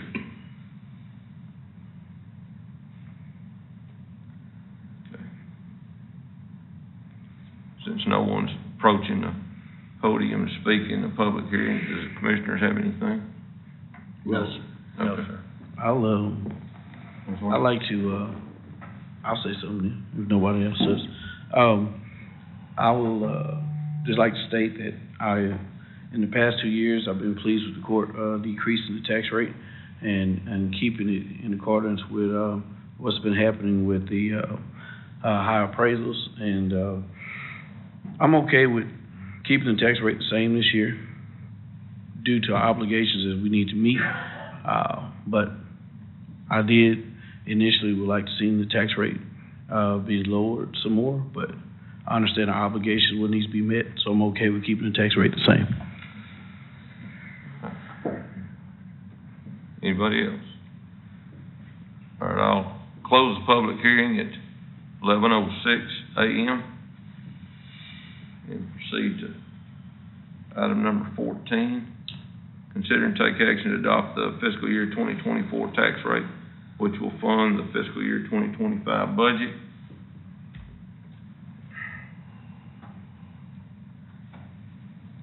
Let me ask, Megan, do I need to read the order? No. I've got the motion here. No, read the motion. Okay, all right, just make sure. So I'll make a motion to adopt the 2024 tax rate that will fund the 2025 budget and move that the property tax rate be increased by the adoption of the tax rate of .482893 per $100 valuation, which is the same tax rate that we had for 2023, which is effectively a 3.21% increase in the tax rate.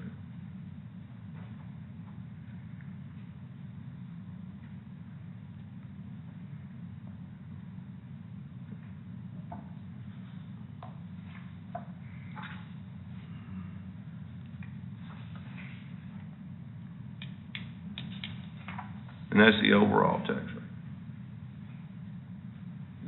Let me ask you this. Why did it increase? Do what? Why did it increase? It is an increase. Yeah, because it's not the known revenue rate. Yes. You can't- Okay, I just Yeah, want to make it's- sure it's that not the it's known clear. revenue It's rate, not that's why the it's new increased. rate. I know It's gonna be an it's- increase, But and it's- that's why I initially understand. I wanted to I decrease. just want to make Yeah. sure Yes, sir. we're doing this, we're not stating it incorrectly, okay? No, sir. So that's my motion, do I have a second? Do you want to, do the breakdown of the rate, Sure I can. please? And part of that motion is that the rate would be .428190 cents per $100 valuation for the general fund, .041510 on each $100 valuation for the debt service rate, and .013193 per $100 valuation for the farm to market flood control. And that's my motion. Do I have a second? Second. Motion by Judge McKinney, second by Commissioner Dixon. All in favor say aye. Aye. All opposed? And that has to be a record vote too? Yes, sir. Okay, so Commissioner Chapin, Aye. Commissioner Mims, Aye. Commissioner Dixon, Aye. and Commissioner Hill. And Judge McKinney's aye.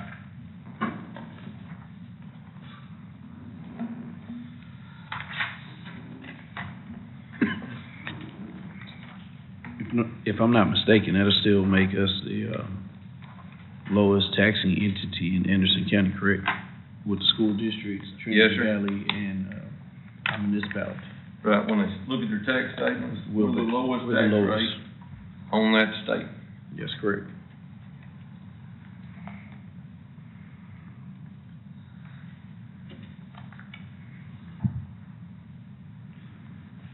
Kenneth, you seconded that, right? Yes, sir, yes, sir.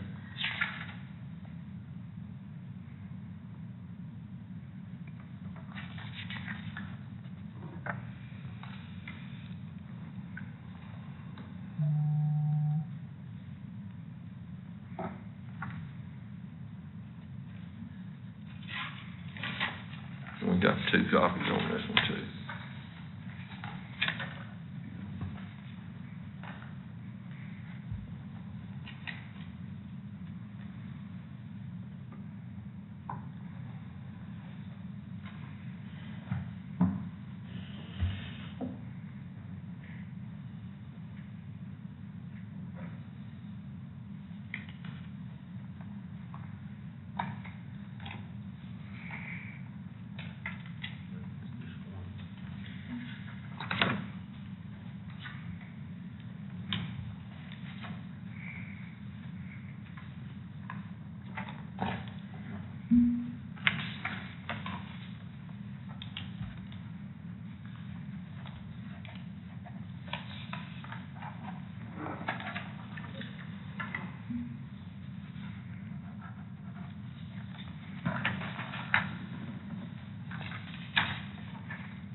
Still needs their signatures. Oh, okay.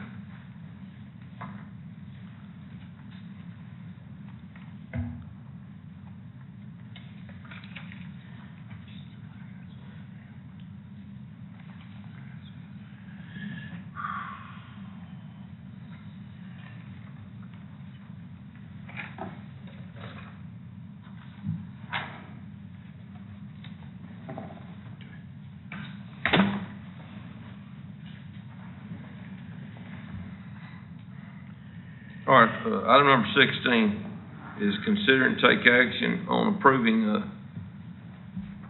moving, some building repair expenditures in the Judge. amount. We You skipped skipped one. 15. You skip 15. Ratifying the increase, Oh, okay. the property tax increase. Okay. Thank you.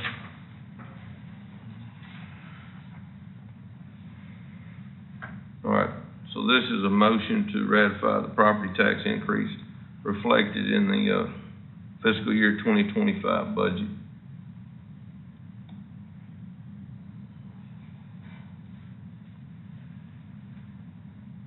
So I'll entertain a motion to, ratify the property tax increase reflected in the fiscal year 2025 budget. Do I have a motion? So moved. Motion by Commissioner Dixon, do I have a second? Second. Second by Commissioner Hill. All in favor say aye. Aye. All opposed? So ordered. This must be a record vote as well. Correct, okay. Commissioner Chapin? Aye. Commissioner Mims? Aye. Commissioner Dixon? Aye. Mr. Hill? And I'm aye. Okay.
Got 2 copies on this one, too.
All right, now item number 16, consider and take action on approving, moving building repair expenditures in the amount of $23,801 from the general fund to the local assistance consistency fund.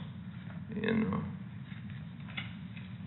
we're still working on, courtrooms and ceilings, getting that stuff done. We had, actually a leak in the county clerk's office that came from a air conditioner that was leaking up on near the district courtroom on the 2nd floor. So, we're trying to get those things done, but we're doing a lot of in-house stuff.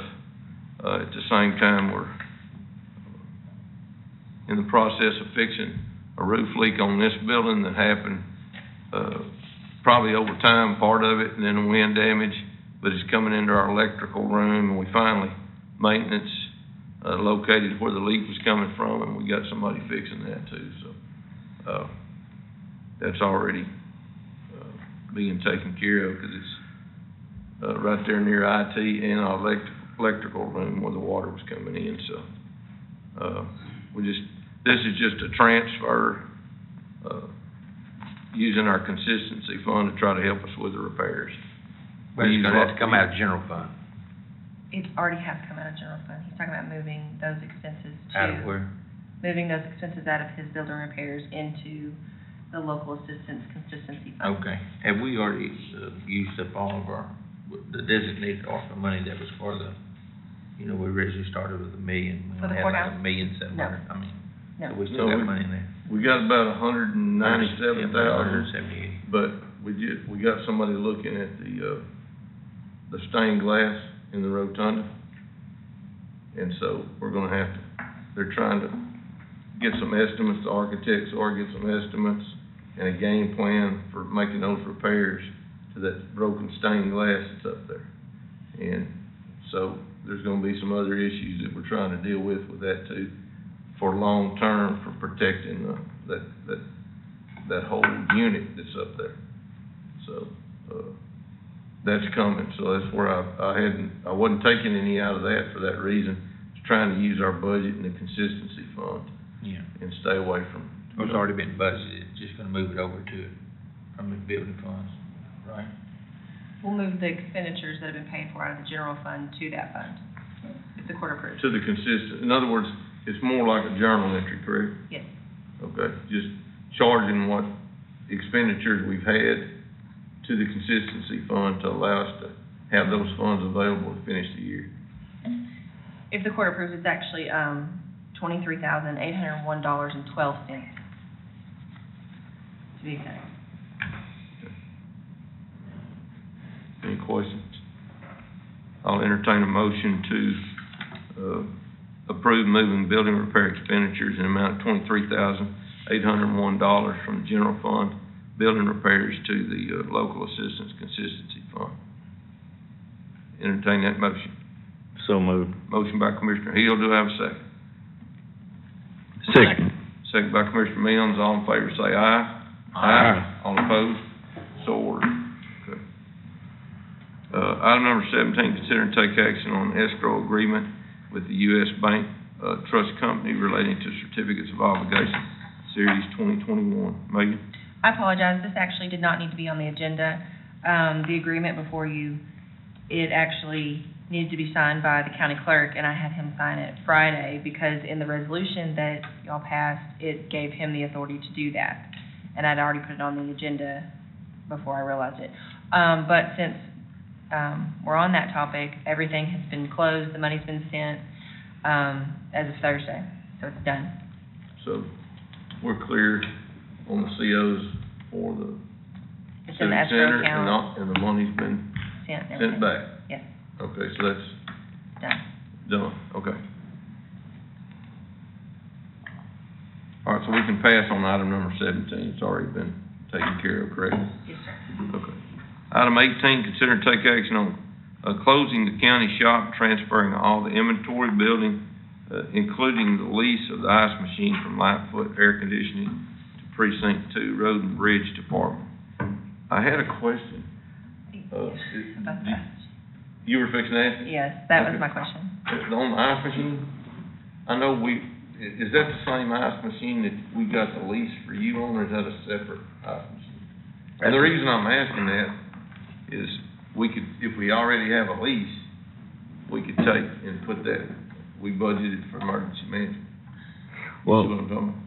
yes, sir. And that's, what I was gonna say is Precinct 2 already has an ice machine. What I did initially, I purchased mine, and then the, top unit went out, and I purchased a new top unit, kept my new base.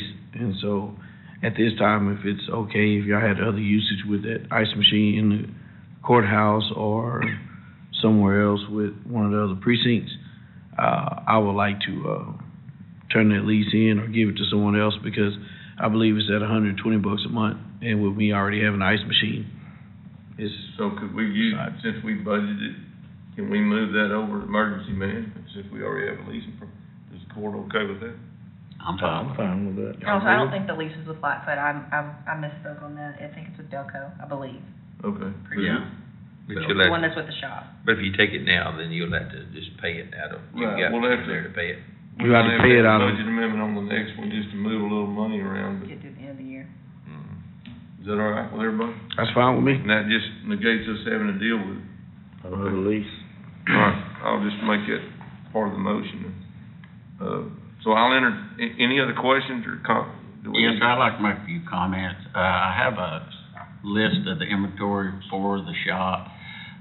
Some things were, transferred to other precincts, and what is left on the inventory for the shop is a 50-ton press, which is still in the shop, Miller wire welder, which is still in the shop, and we have a analyzer to put on them trucks. It's still in there, and I'm not sure what to do with it, because I'm not sure what trucks it would still work on, and that, we was gonna leave that in the shop, and that'll be, left to Commissioner Mims, I guess, in shop to decide at some point what you might wanna do with that. If not even sure what trucks it works on. There's a sandblasting cabinet that's on inventory, it'll stay in the shop. And the compressor, there's air compressor in there, but it's listed as two separate items because we replaced the pump on it, the compressor. So there's an air compressor, and then the next item is the tank. It's one unit, but since we replaced the compressor, that's gonna be left in there. There's a Miller electric stick welder that will be left on the inventory. There's a lawn tractor that at some point, Commissioner Mims, I'll show it to them, you can figure out what you'll do with that. There's a pressure washer in there, high volume pressure washer, and also we have the 2003 Ford F-350 service truck. When we close this, I'd like to transfer them items from the shop inventory to Precinct 2's inventory. And I think that's all that's left on there. Everything else, the other truck we declared surplus, the Bobcat we declared surplus. We moved the floor jack and a welder, and we got the computer out of there. And the yellow tractor we moved to the park, so.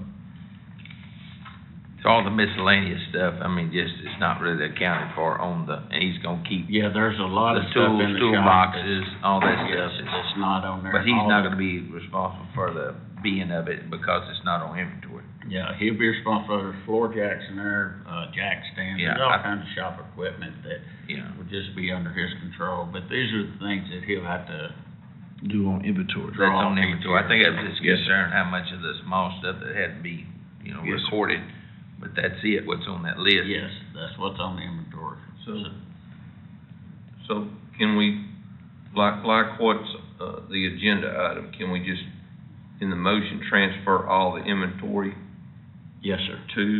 from Precinct. from the shop to Precinct 2, Road and Bridge? Yes, sir, I think If that's, you okay with that, then Yes, sir, the you'll just do inventory it. that's on. I mean, y'all do a transfer of the property anyway, Yes. on the inventory, the auditor's office would do that, Easy. correct? yes, sir. So, okay. I think everything else has been transferred, but that'd be what's left. So what's left on the inventory with the motion, I'd like to transfer that to Precinct 2, Road and Bridge. Okay, all right. Any other discussion? I'll entertain a motion to approve closing the Anderson County, just so it's clear for the record, automotive repair shop, is that okay? Yes, sir. Okay. And transferring all the inventory, to, Road and Bridge Precinct 2, and the lease of the ice machine would be transferred to, emergency management. So we can get that ice machine moved over. And the inventory list will be what Kenneth read off. Yes, sir. There's other stuff that's on there that's been transferred. It's already been transferred. Yes, Yes, sir. It's been Okay. noted that it got transferred. All right, I'll entertain that motion. So moved. Motion by Commissioner Chapin, do I have a second? Second. Second by Commissioner Hill, all in favor say aye. Aye. All opposed? So ordered. Okay. Consider to take action on adding 2 phones to FirstNet bill for the Elections Department and approving budget amendment number 73 to cover that. I think we discussed that at the last meeting, and,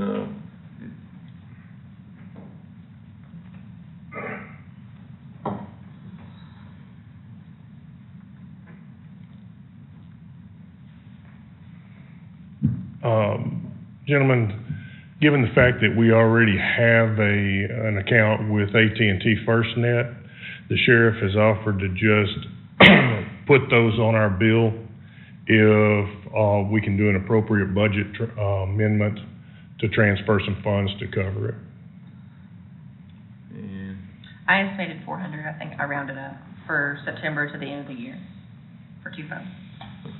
does that sound about right? That's about right. They're about $40 a month-ish. Okay. And that's the budget amendment, Yes, sir. That's number attached. 73. Coming out of Transfer the contingency funds. into cell phone, Okay, sheriff's office cell phone. Once the court's taken action on it, I'll get them ordered within okay. just a few days. All right, I'll entertain a motion to approve adding 2 phones to the FirstNet bill, to for the sheriff's office, for those funds to be for the election department, and approve budget amendment number 73 to fund those two phones, for the rest of this year. I'll entertain that motion. So moved. Motion by Commissioner Hill, do I have a second? Second. Second by Commissioner Chapin, all in favor say aye. Aye. All opposed, so ordered. Item number 20 is consider and take action on allowing the auditor's office to go out for bids for the approved hazard mitigation grant with the city of Elkhart for generators. This is a grant that the court's already approved. We just have to go out for bids for the generators. I'll make the motion to allow the auditor's office to go out to bid for the generators for the city of Elkhart. Okay. Motion by Commissioner Chapin, do I have a second? Second. Second by Commissioner Dixon, all in favor say aye. Aye. All opposed?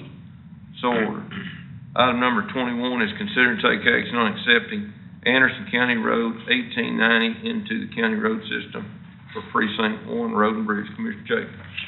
Yes, sir, this is a partial of our county line road. Anderson County is always taking care of from one side, Houston the other, but they're having a hard time taking care of it, so it's 9/10 of a mile. Brought this into court a few weeks ago, and it's on our old maps as ACR 1890, and I took all the information to Denise for the upgrades for the roads of any kind or the mileage, the distances.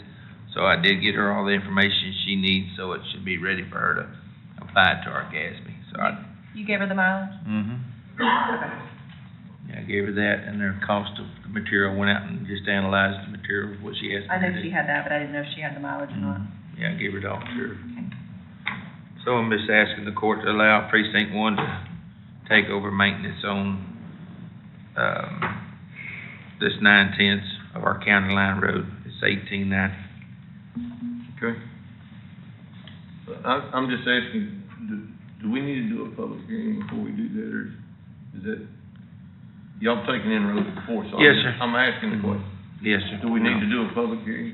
No, sir. Okay. You know, closing roads and stuff, we always had to have public hearings and stuff on it, but I understand. Accepting I roads just wasn't into sure the adopting one in. Okay. All right, I'll entertain a motion to accept County Road 1890 into the county road system for Precinct 1 Road and Bridge. Do I have a motion? So moved. Motion by Commissioner Dixon, do I have a second? Second. Second by Commissioner Hill, all in favor say aye. Aye. All opposed, so ordered. Real quick, I forgot something, let's go back up to item number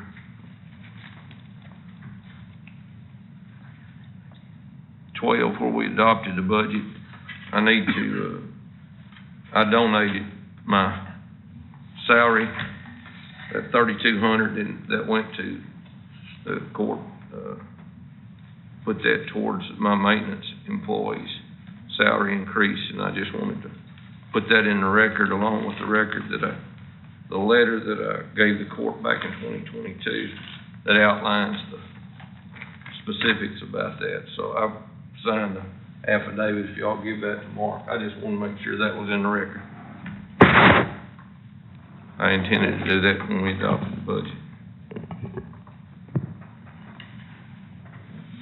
Let's see.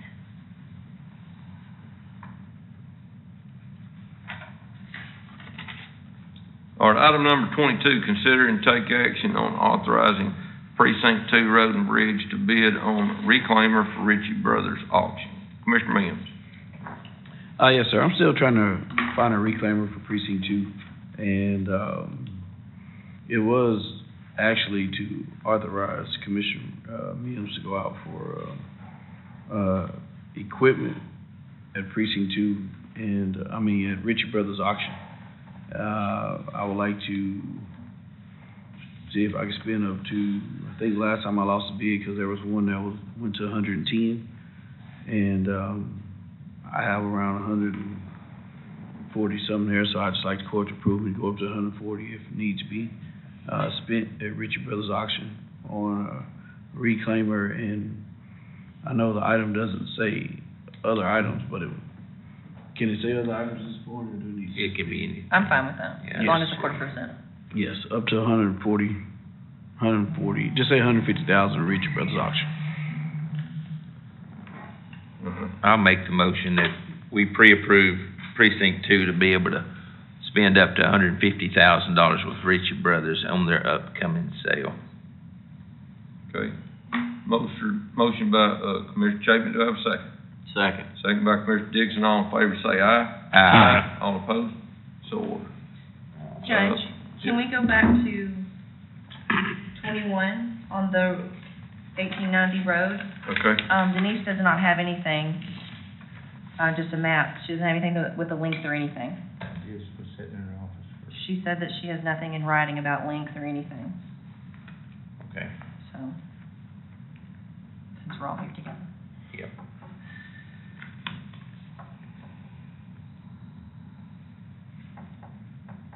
So do I need to tell her that? You could put it on the record. That she doesn't know? What? That she does not know? What are No, you I doing just now? You think want to take about Oh, 5 man, minutes? I'm calling her right now. I got one this afternoon. 30 minutes of the day. We're gonna take a 5-minute recess. Just ask her. Yeah, I don't understand. I wasn't Why she just said it, confirmed it was 9:10. You know, and I told her it was $10,300 for the improvements on the top.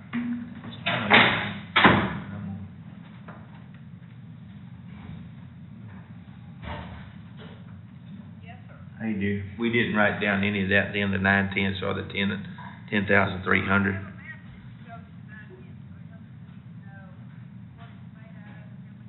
Yeah, remember I told you just recycled asphalt, it was 10,300.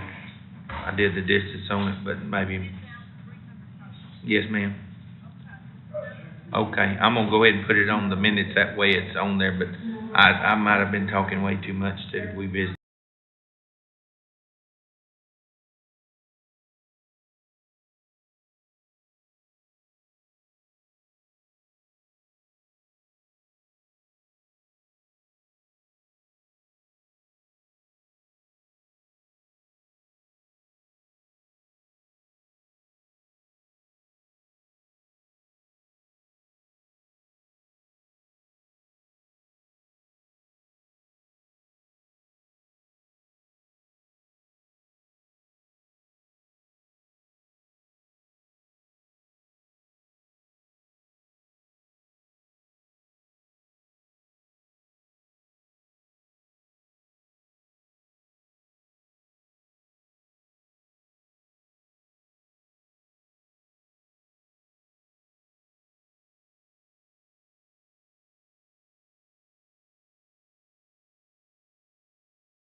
that needed to be done for the auction, because we gotta have this stuff in this week.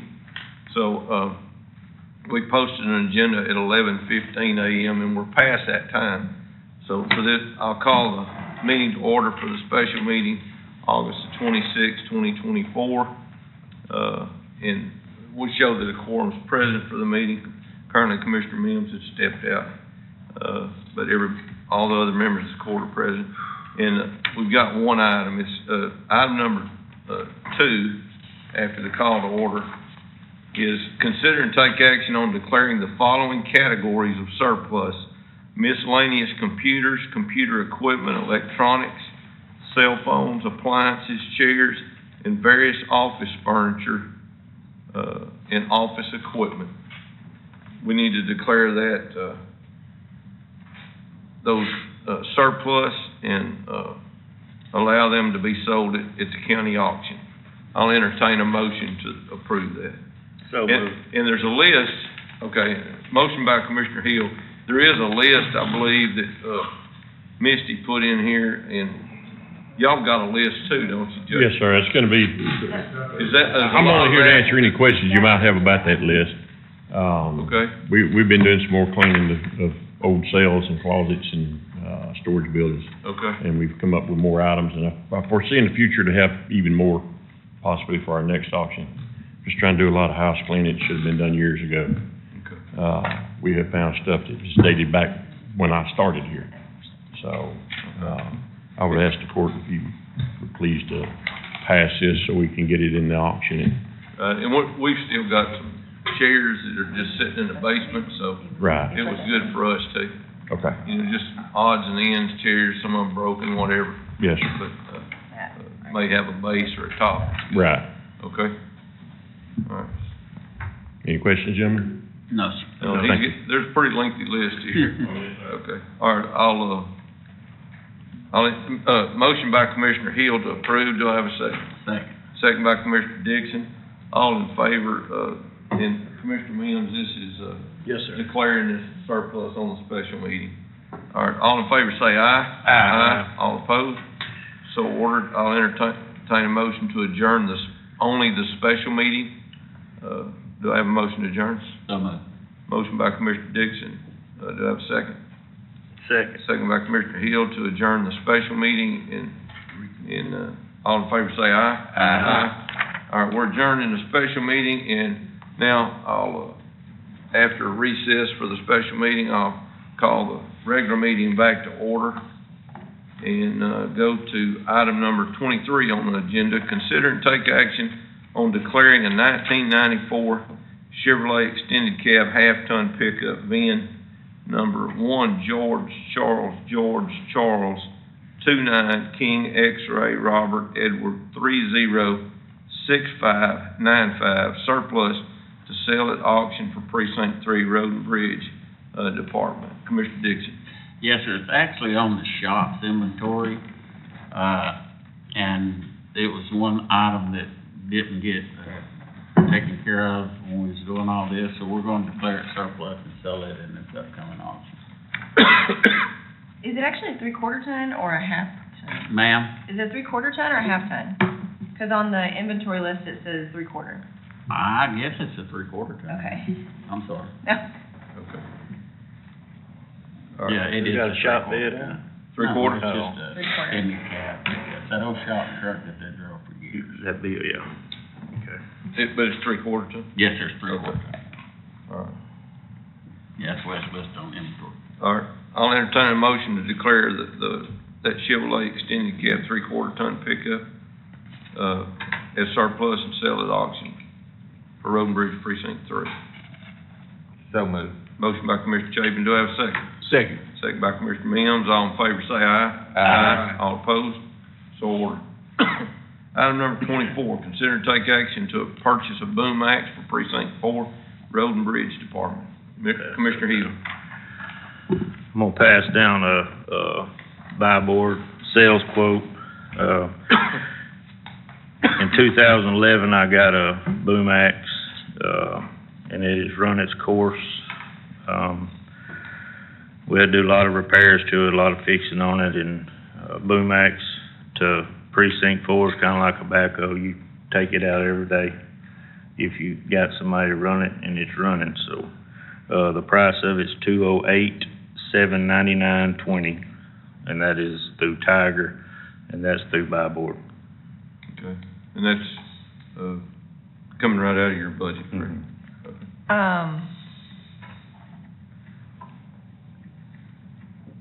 We don't have all the stuff yet for that grant, so, I mean, Well, that's what you wanna use, that's what you No, want. I was wondering if I could get, if that grant money, if I got that back. I think I should have enough with my ARPA and Okay. other stuff Okay, to pay for it. okay, okay. I have to get with you and look through there and see, but I should have enough to pay for it this year and have it paid for. Okay. So we need a motion to buy from Baines, at the 208,799.20. Yes. And Commissioner, that is for the whole setup? Yes, that's for Yes, the sir. big tractor, Yes, sir. boom axe attached, everything, one unit ready to go. Yes, sir. Well, I'll make the motion to approve precinct 4 to purchase from Baines Equipment, the John Deere tractor with the Tiger attachment to it for the total price of $208,799.20, And that's off of Buy Board, right? off of the Buy Board quote. Motion by Commissioner Chapin, do I have a second? Second. Second by Commissioner Dixon, all in favor say aye. Aye. All opposed, so ordered. You need that? You need that or no? All right, Casey asked that we could put this on, today's agenda, and I think y'all got copies. And according to, of course, it's the Texas Election Code, Section 32, 32.002, appointing the election presiding judges and alternate judges, from the names that appear on the order, of appointment for a one-year term. And, so that they could be entered into the minutes. And I'll entertain a motion to approve, under Texas Election Code, Section 32.002, appoint the election, presiding judges and alternate judges from the names of the list that the election administrator has, presented to the court for a one-year term. Do I have a motion? So moved. Motion by Commissioner Dixon, do I have a second? Second. Second by Commissioner Mims, all in favor say aye. Aye. All opposed? So we all have to sign this, so let me do that real quick.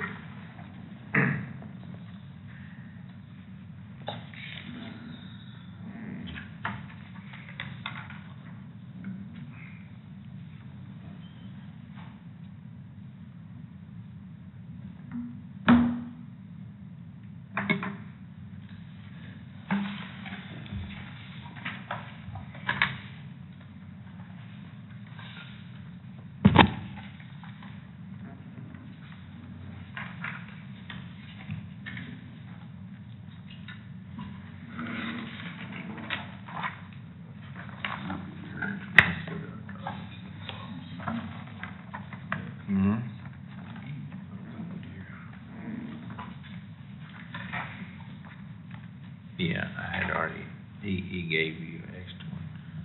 I got one in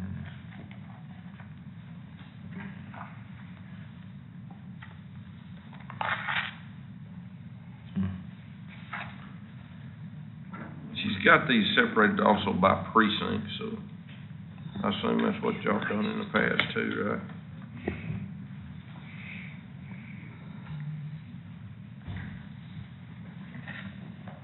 Morning, how are you? We're in trouble now.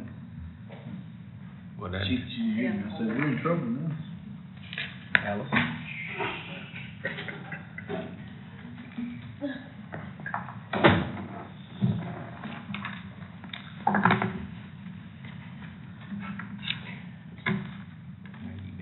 Here, let me pass these things, start passing them down here.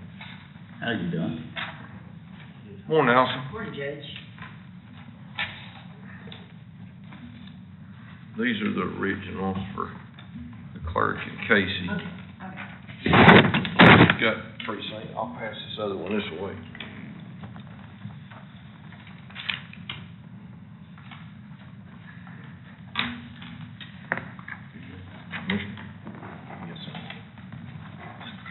And he's got a place there for everybody to sign, so.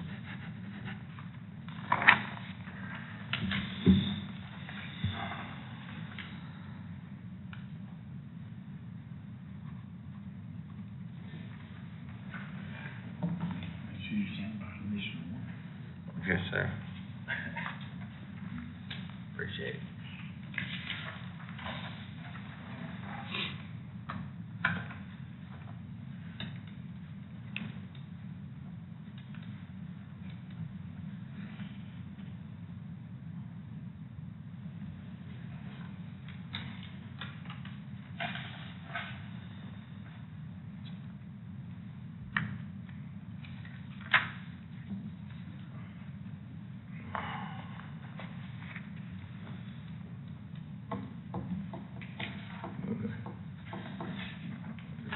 This is all paper clipped together, but you got a lot of signature lines for each of the precincts there.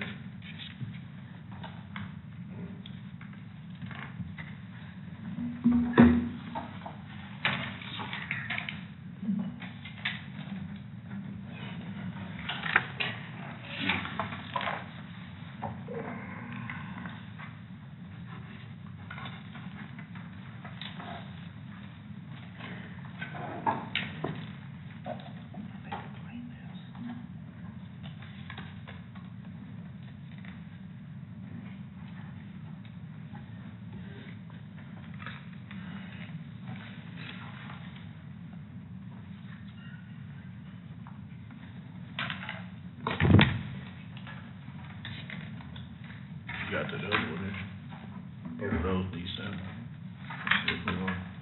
Just me and Greg. No, that was, everybody's, that was the first one I gave y'all. I think we got all these. About that second. You signed that last one, didn't you? Yes, sir. Yeah. So how many are we supposed to sign? Two? There's Four or five in several, there. about one for each of the precincts. Every page.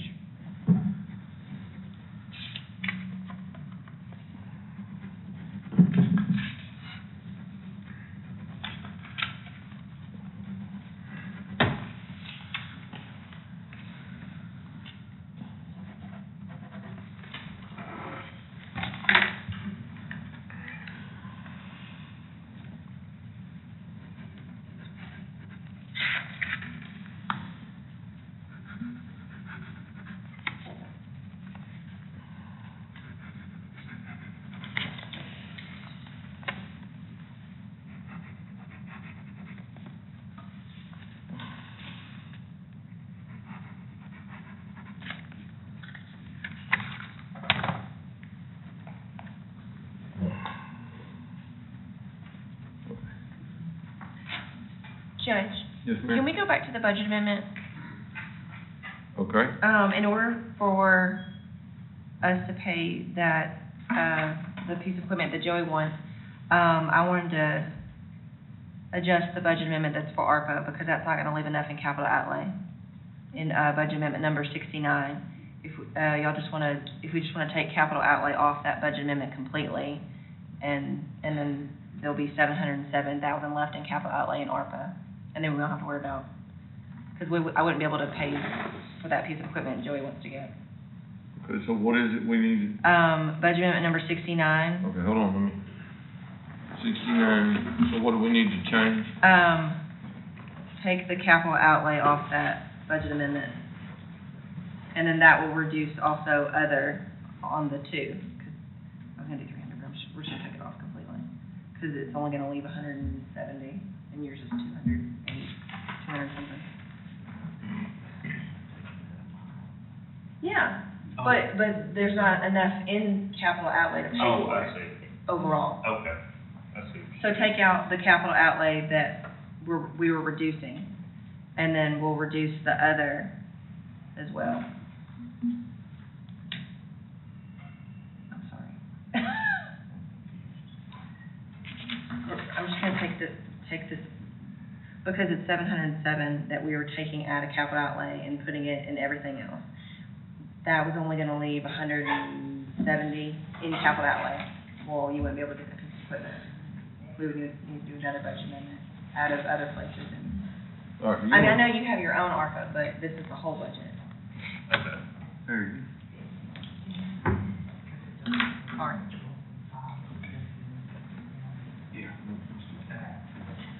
go.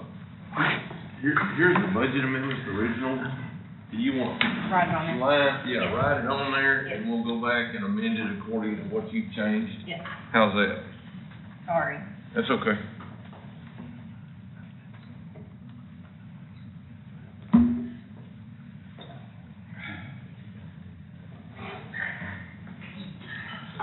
No. No big deal. Okay.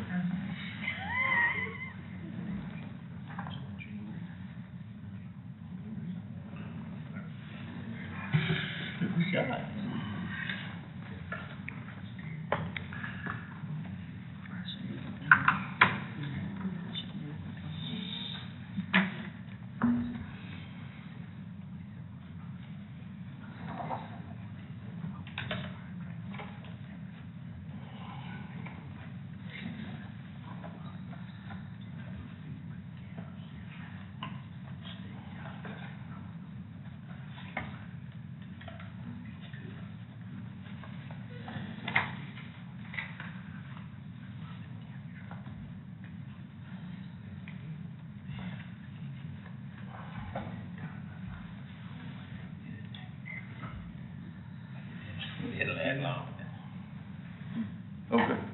All right, okay. I'm sorry. Can we come back to that one? Yes, You go yes. ahead and make your I'm sorry. judgments, but, Allison's here for our closed session, so I needed to, and she's got an appointment, so we need to skip down to item number, 29, adjourn, so item number 29, we need to adjourn into closed session pursuant. It's authorized by Texas Government Code 551.072 to discuss the county's potential to purchase, lease, sell, or exchange real property and/or the value of real estate per Texas Local Government Code 551.072 to deliberate regarding real property. So at this time, let's go into the jury room and go into closed session.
ended its closed session at 12:27 PM on, August 26, 2024.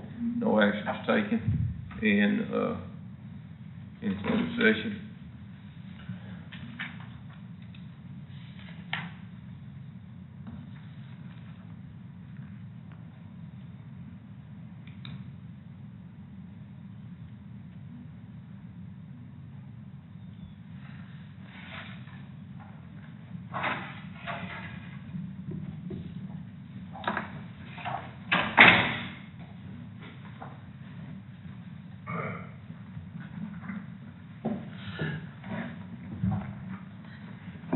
Did you say no action taken on 31? Do I? Did you say no action? No, in closed session. Oh, okay, I'm sorry. Okay. All right, but we reconvened back into open session at 12:30. And, go to item number 31. Consider and take action, to make an offer on real property, and appoint Judge McKinney to negotiate and execute documents. I'll entertain a motion to approve authorizing Judge McKinney to negotiate on the real properties listed in agenda item number 31. Do I have a motion? So moved. Motion by Commissioner Dixon, do I have a second? Second. Second by Commissioner Chapin, all in favor say aye. Aye. All opposed, so ordered. Okay. Going back to budget amendments,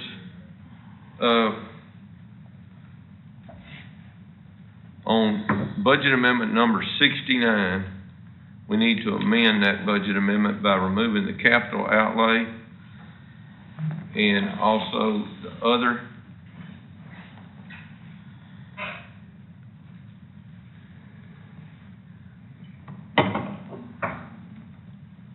And what's the total on that? Do I use this total right here? That's what the other is going to. Okay, we're just reducing the other? Yeah, we're reducing it by $707,101.49. $707,000? Yes. 001. 49? Okay. All right. And that's the other, that's what we're reducing it to? Yes, sir. Okay. All right. So amending, budget amendment number 69 to remove the capital outlay and reduce the other line item by $707,001.49. And the other line item is now $1,767,274.87. I'll entertain a motion to amend the original motion approving budget amendment number 69. So moved. Motion by Commissioner Dixon, do I have a second? Second. Second by Commissioner Mims. All in favor of the amendment, say aye. Aye. All opposed, so ordered. Amendment's ordered. Now, entertain a motion to approve budget amendment number 69 as amended. Do I have a motion? So moved. Motion by Commissioner Mims, is that a second? Yes, sir. Second by Commissioner Dixon, all in favor say aye. Aye. All opposed, so ordered. Okay. Thanks for Sorry. making that adjustment for us. All right, item number 26 is consider and take action on entering into an interlocal agreement with Tyler Technologies for a defendant pay access application, and that is, an item for Mr. Staples, the county clerk. And I'll just tell you that they've been working with IT and checking this out, so appreciate everything y'all worked on. Mark, go ahead. Morning, Judge, Commissioners. So this is an agreement for criminal defendants to make payments directly into Enterprise Justice, which is our case management system. Currently, it goes through a third-party vendor, and then we have to manually input the payment into the system. This will allow them to pay directly into the system and issue them a receipt. So no cost to the county. It's similar to what we're using now. It just goes directly into the system and allows us not to have to do reconciliation with a third-party company. It goes right into the system as if they were there in front of us. Questions? And the fee's paid by the user, right? Correct. Okay. Thank you. All right. Any action on that? We're going to take no action on that. No, it's, no, I'm gonna entertain a motion that we approve. Is that's what you want, right? Yes, sir. Yeah, okay. All right, I'll entertain a motion to approve the, agreement with Tyler Technologies for dependent pay access application, for the county clerk's office. And, IT has been working with the county clerk to make sure that that was all laid out and, checking with some of the other vendors. So, I'll entertain that motion. So moved. Motion by Commissioner Chapin, do I have a second? Second. Second by Commissioner Hill, all in favor say aye. Aye. All opposed? So ordered. Thank y'all. Yes, sir. Item number 27 is consider and take action on the 2025 sheriff and constable fees. And you should have those, a copy of that.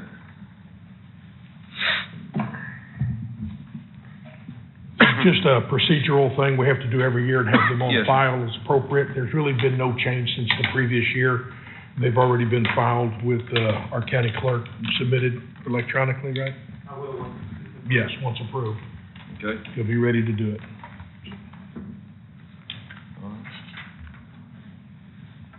I'll entertain a motion to approve the sheriff and constable fees, for the 2025 calendar year.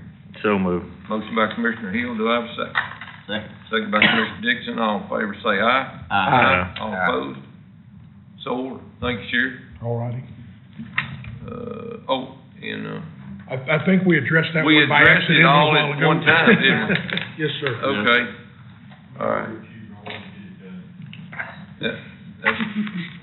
That works for me, okay. I think that's it. I'll entertain a motion to adjourn. So Motion by Commissioner Mims, is that a second, Commissioner Hill? Yes, Second by sir. Commissioner Hill, all in favor, say aye. Aye.